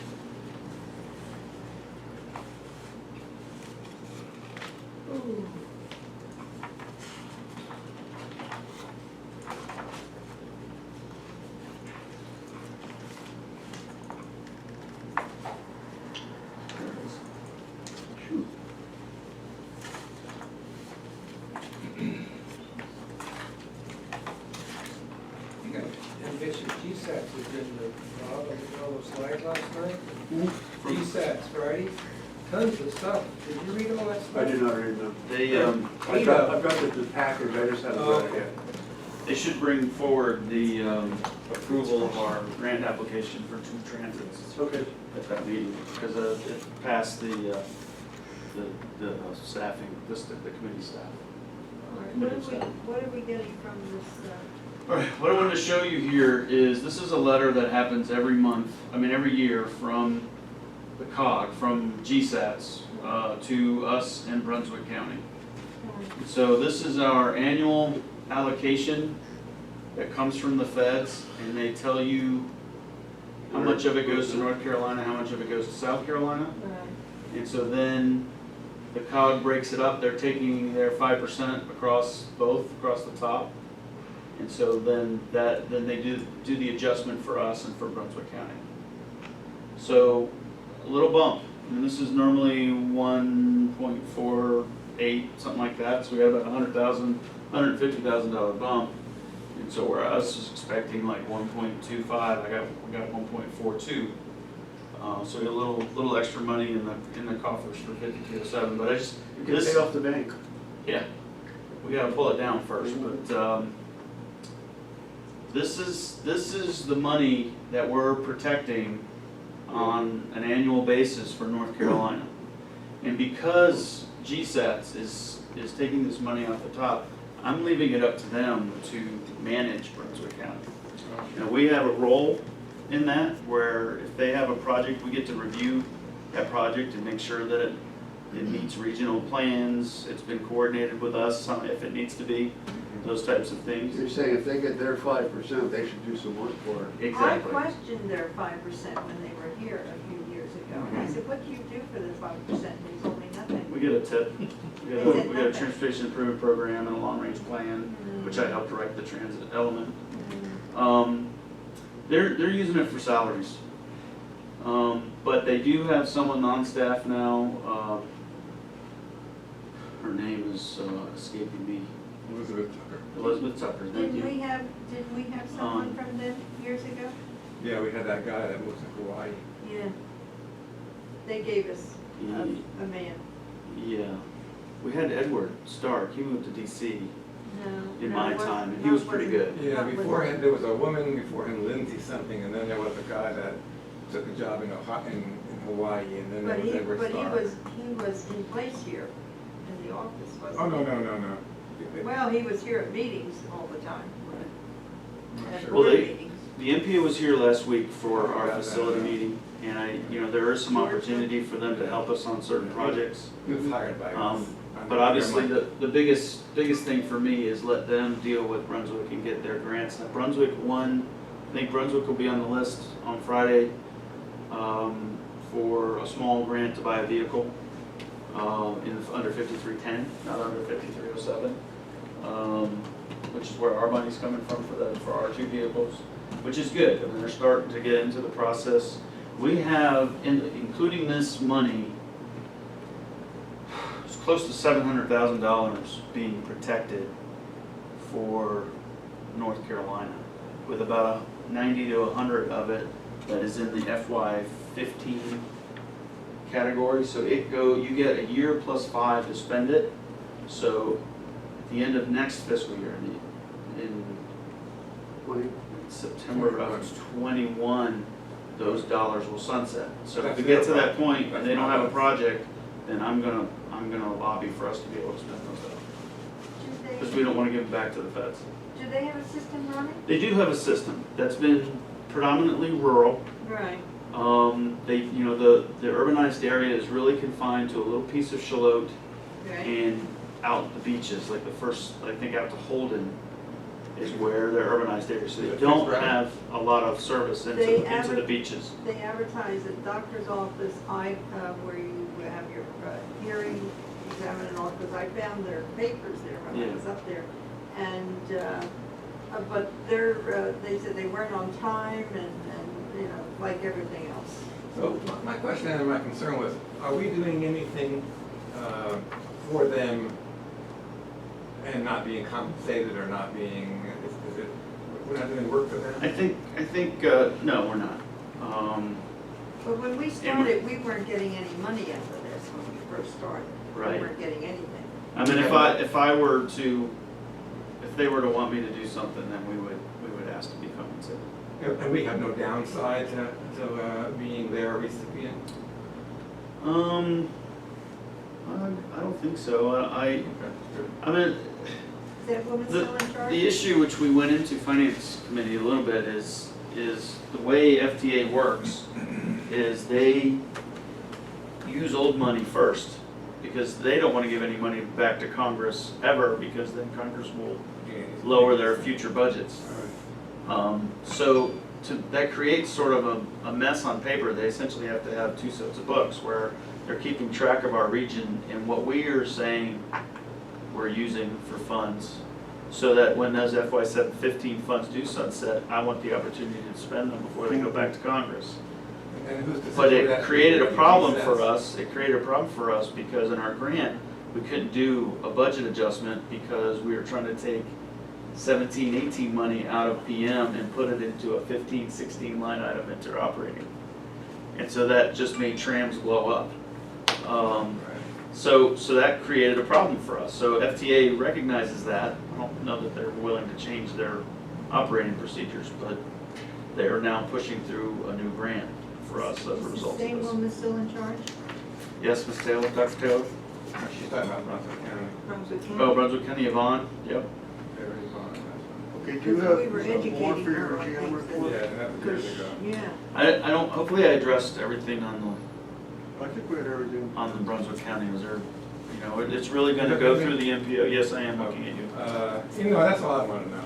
I just want everyone to have. So it's an out idea. there, we're tracking the money.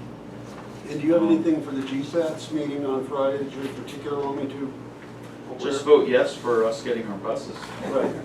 2 buses, right? 2 buses, 2 transits, should be about $110,000, something like that, in that neighborhood, 100 to 110. And so then I'm just handing out the project listing. If it's shaded in gray, there was a change in the notes. If it's shaded in yellow, it is essentially a new project, just to give you some dates. I'll just leave this for your information. If you have any questions, shoot me an email. Thank you. And that concludes the GM's report. Okay, any other questions about the GM report? We have no resolutions that I'm aware of. That is correct. We have no need to go into executive session that I'm aware of. Old business, I did not receive any self-nominations for being part of the succession planning committee. So I took it upon myself to just ask a couple of people that I know are physically local. So Ms. Lily Jean, I did not push to get you onto that group because I know you've got to travel back and forth. And I basically kind of went with a little bit of history, asking Mr. Wilson to be a part of that process. And then myself, Daryl, and Bernie in terms of the kind of local people. If I'm missing anybody that is interested, let me know. But we will meet on Thursday at 10 with Brian and Ron. And we're basically going to start a list of questions that focus on what are the things that would go bump in the night if somebody went bump in the night. If we just suddenly lost that leadership function. And, we need to kind of be prepared as best we can for succession planning. Miss Lily, do you I guys have one? don't see us having to do too much on there. We basically should emerge from the process with a series of look here, look there. This is what the plan needs to This address. is what the plan needs to address. This is the timeline that you absolutely need to be aware of. The timeline for federal grants, the timeline for state grants. These are the planning processes that are underway. This is where things will sunset and you'll lose the opportunity and stuff like that. Does Marvin need to be on that as your finance chair? I'll ask Marvin. Thank you for that. I'll ask Marvin if Marvin would like to be a part of that process. And then I was just thinking when you were going through that, I didn't know if Miss Lily Jean had any information like that within Georgetown County that could almost serve as a template. Well, what we'll come up with is a draft, which will then circulate around to each person for the subject area that you represent, and we'll see what we are missing. in that respect. Okay? Yes, Full business? whole business. You were going to get us some information on iPads. Yes. Unfortunately, I asked Tom too late. He's working on some pricing for me. But I do think we're gonna go that route, save us on some paper. That's So a we good are idea. probably thinking about iPads for everybody.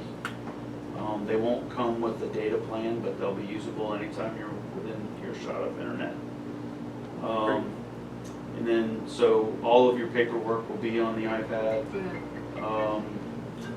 And we're also gonna push out an app so that we can do things remotely if we need to. Instead of having to log in to go to a meeting, you can just do it from your iPad and Right. it'll show my screen, Oh, you know, that's what great. we're doing, things like that. Just trying to shore up that, because we've had some issues with that on the side. So I'll have Tom kind of lay that all out. We'll look at sort of the cost benefit of it and hopefully pull the trigger here very soon, sometime this summer. Actually, I use my own personal iPad instead No. of doing it. That's what I'm afraid you're gonna say. One more thing to carry around. All right, any Thank other you for old asking. business? These will be set up with a Coast RTA email, so that'll be your Apple ID, everything like that. And then you can bequeath it to somebody if you ever are off the board. Any new business other than You give it promoting? back to the board, right? When you're finished? Yeah, you give it back to Coast RTA when you're Right. done with I it. can't So, find mine. Promoting Brian to the governorship of something. yeah, it's about time we need to do that. And they're so inexpensive, we can get them for $300 a piece. Do we have any announcements? Anything coming up next month? We have no meeting in August, so we will take nominations for leadership in June. We will vote in July. We'll suspend the bylaws in order to do that within that time frame, and then that position will, those positions will then still take effect October 1. Okay, may I have a motion to adjourn? So moved. Second. All those in favor, please say aye. All those opposed, please stay where you are for the rest of the day.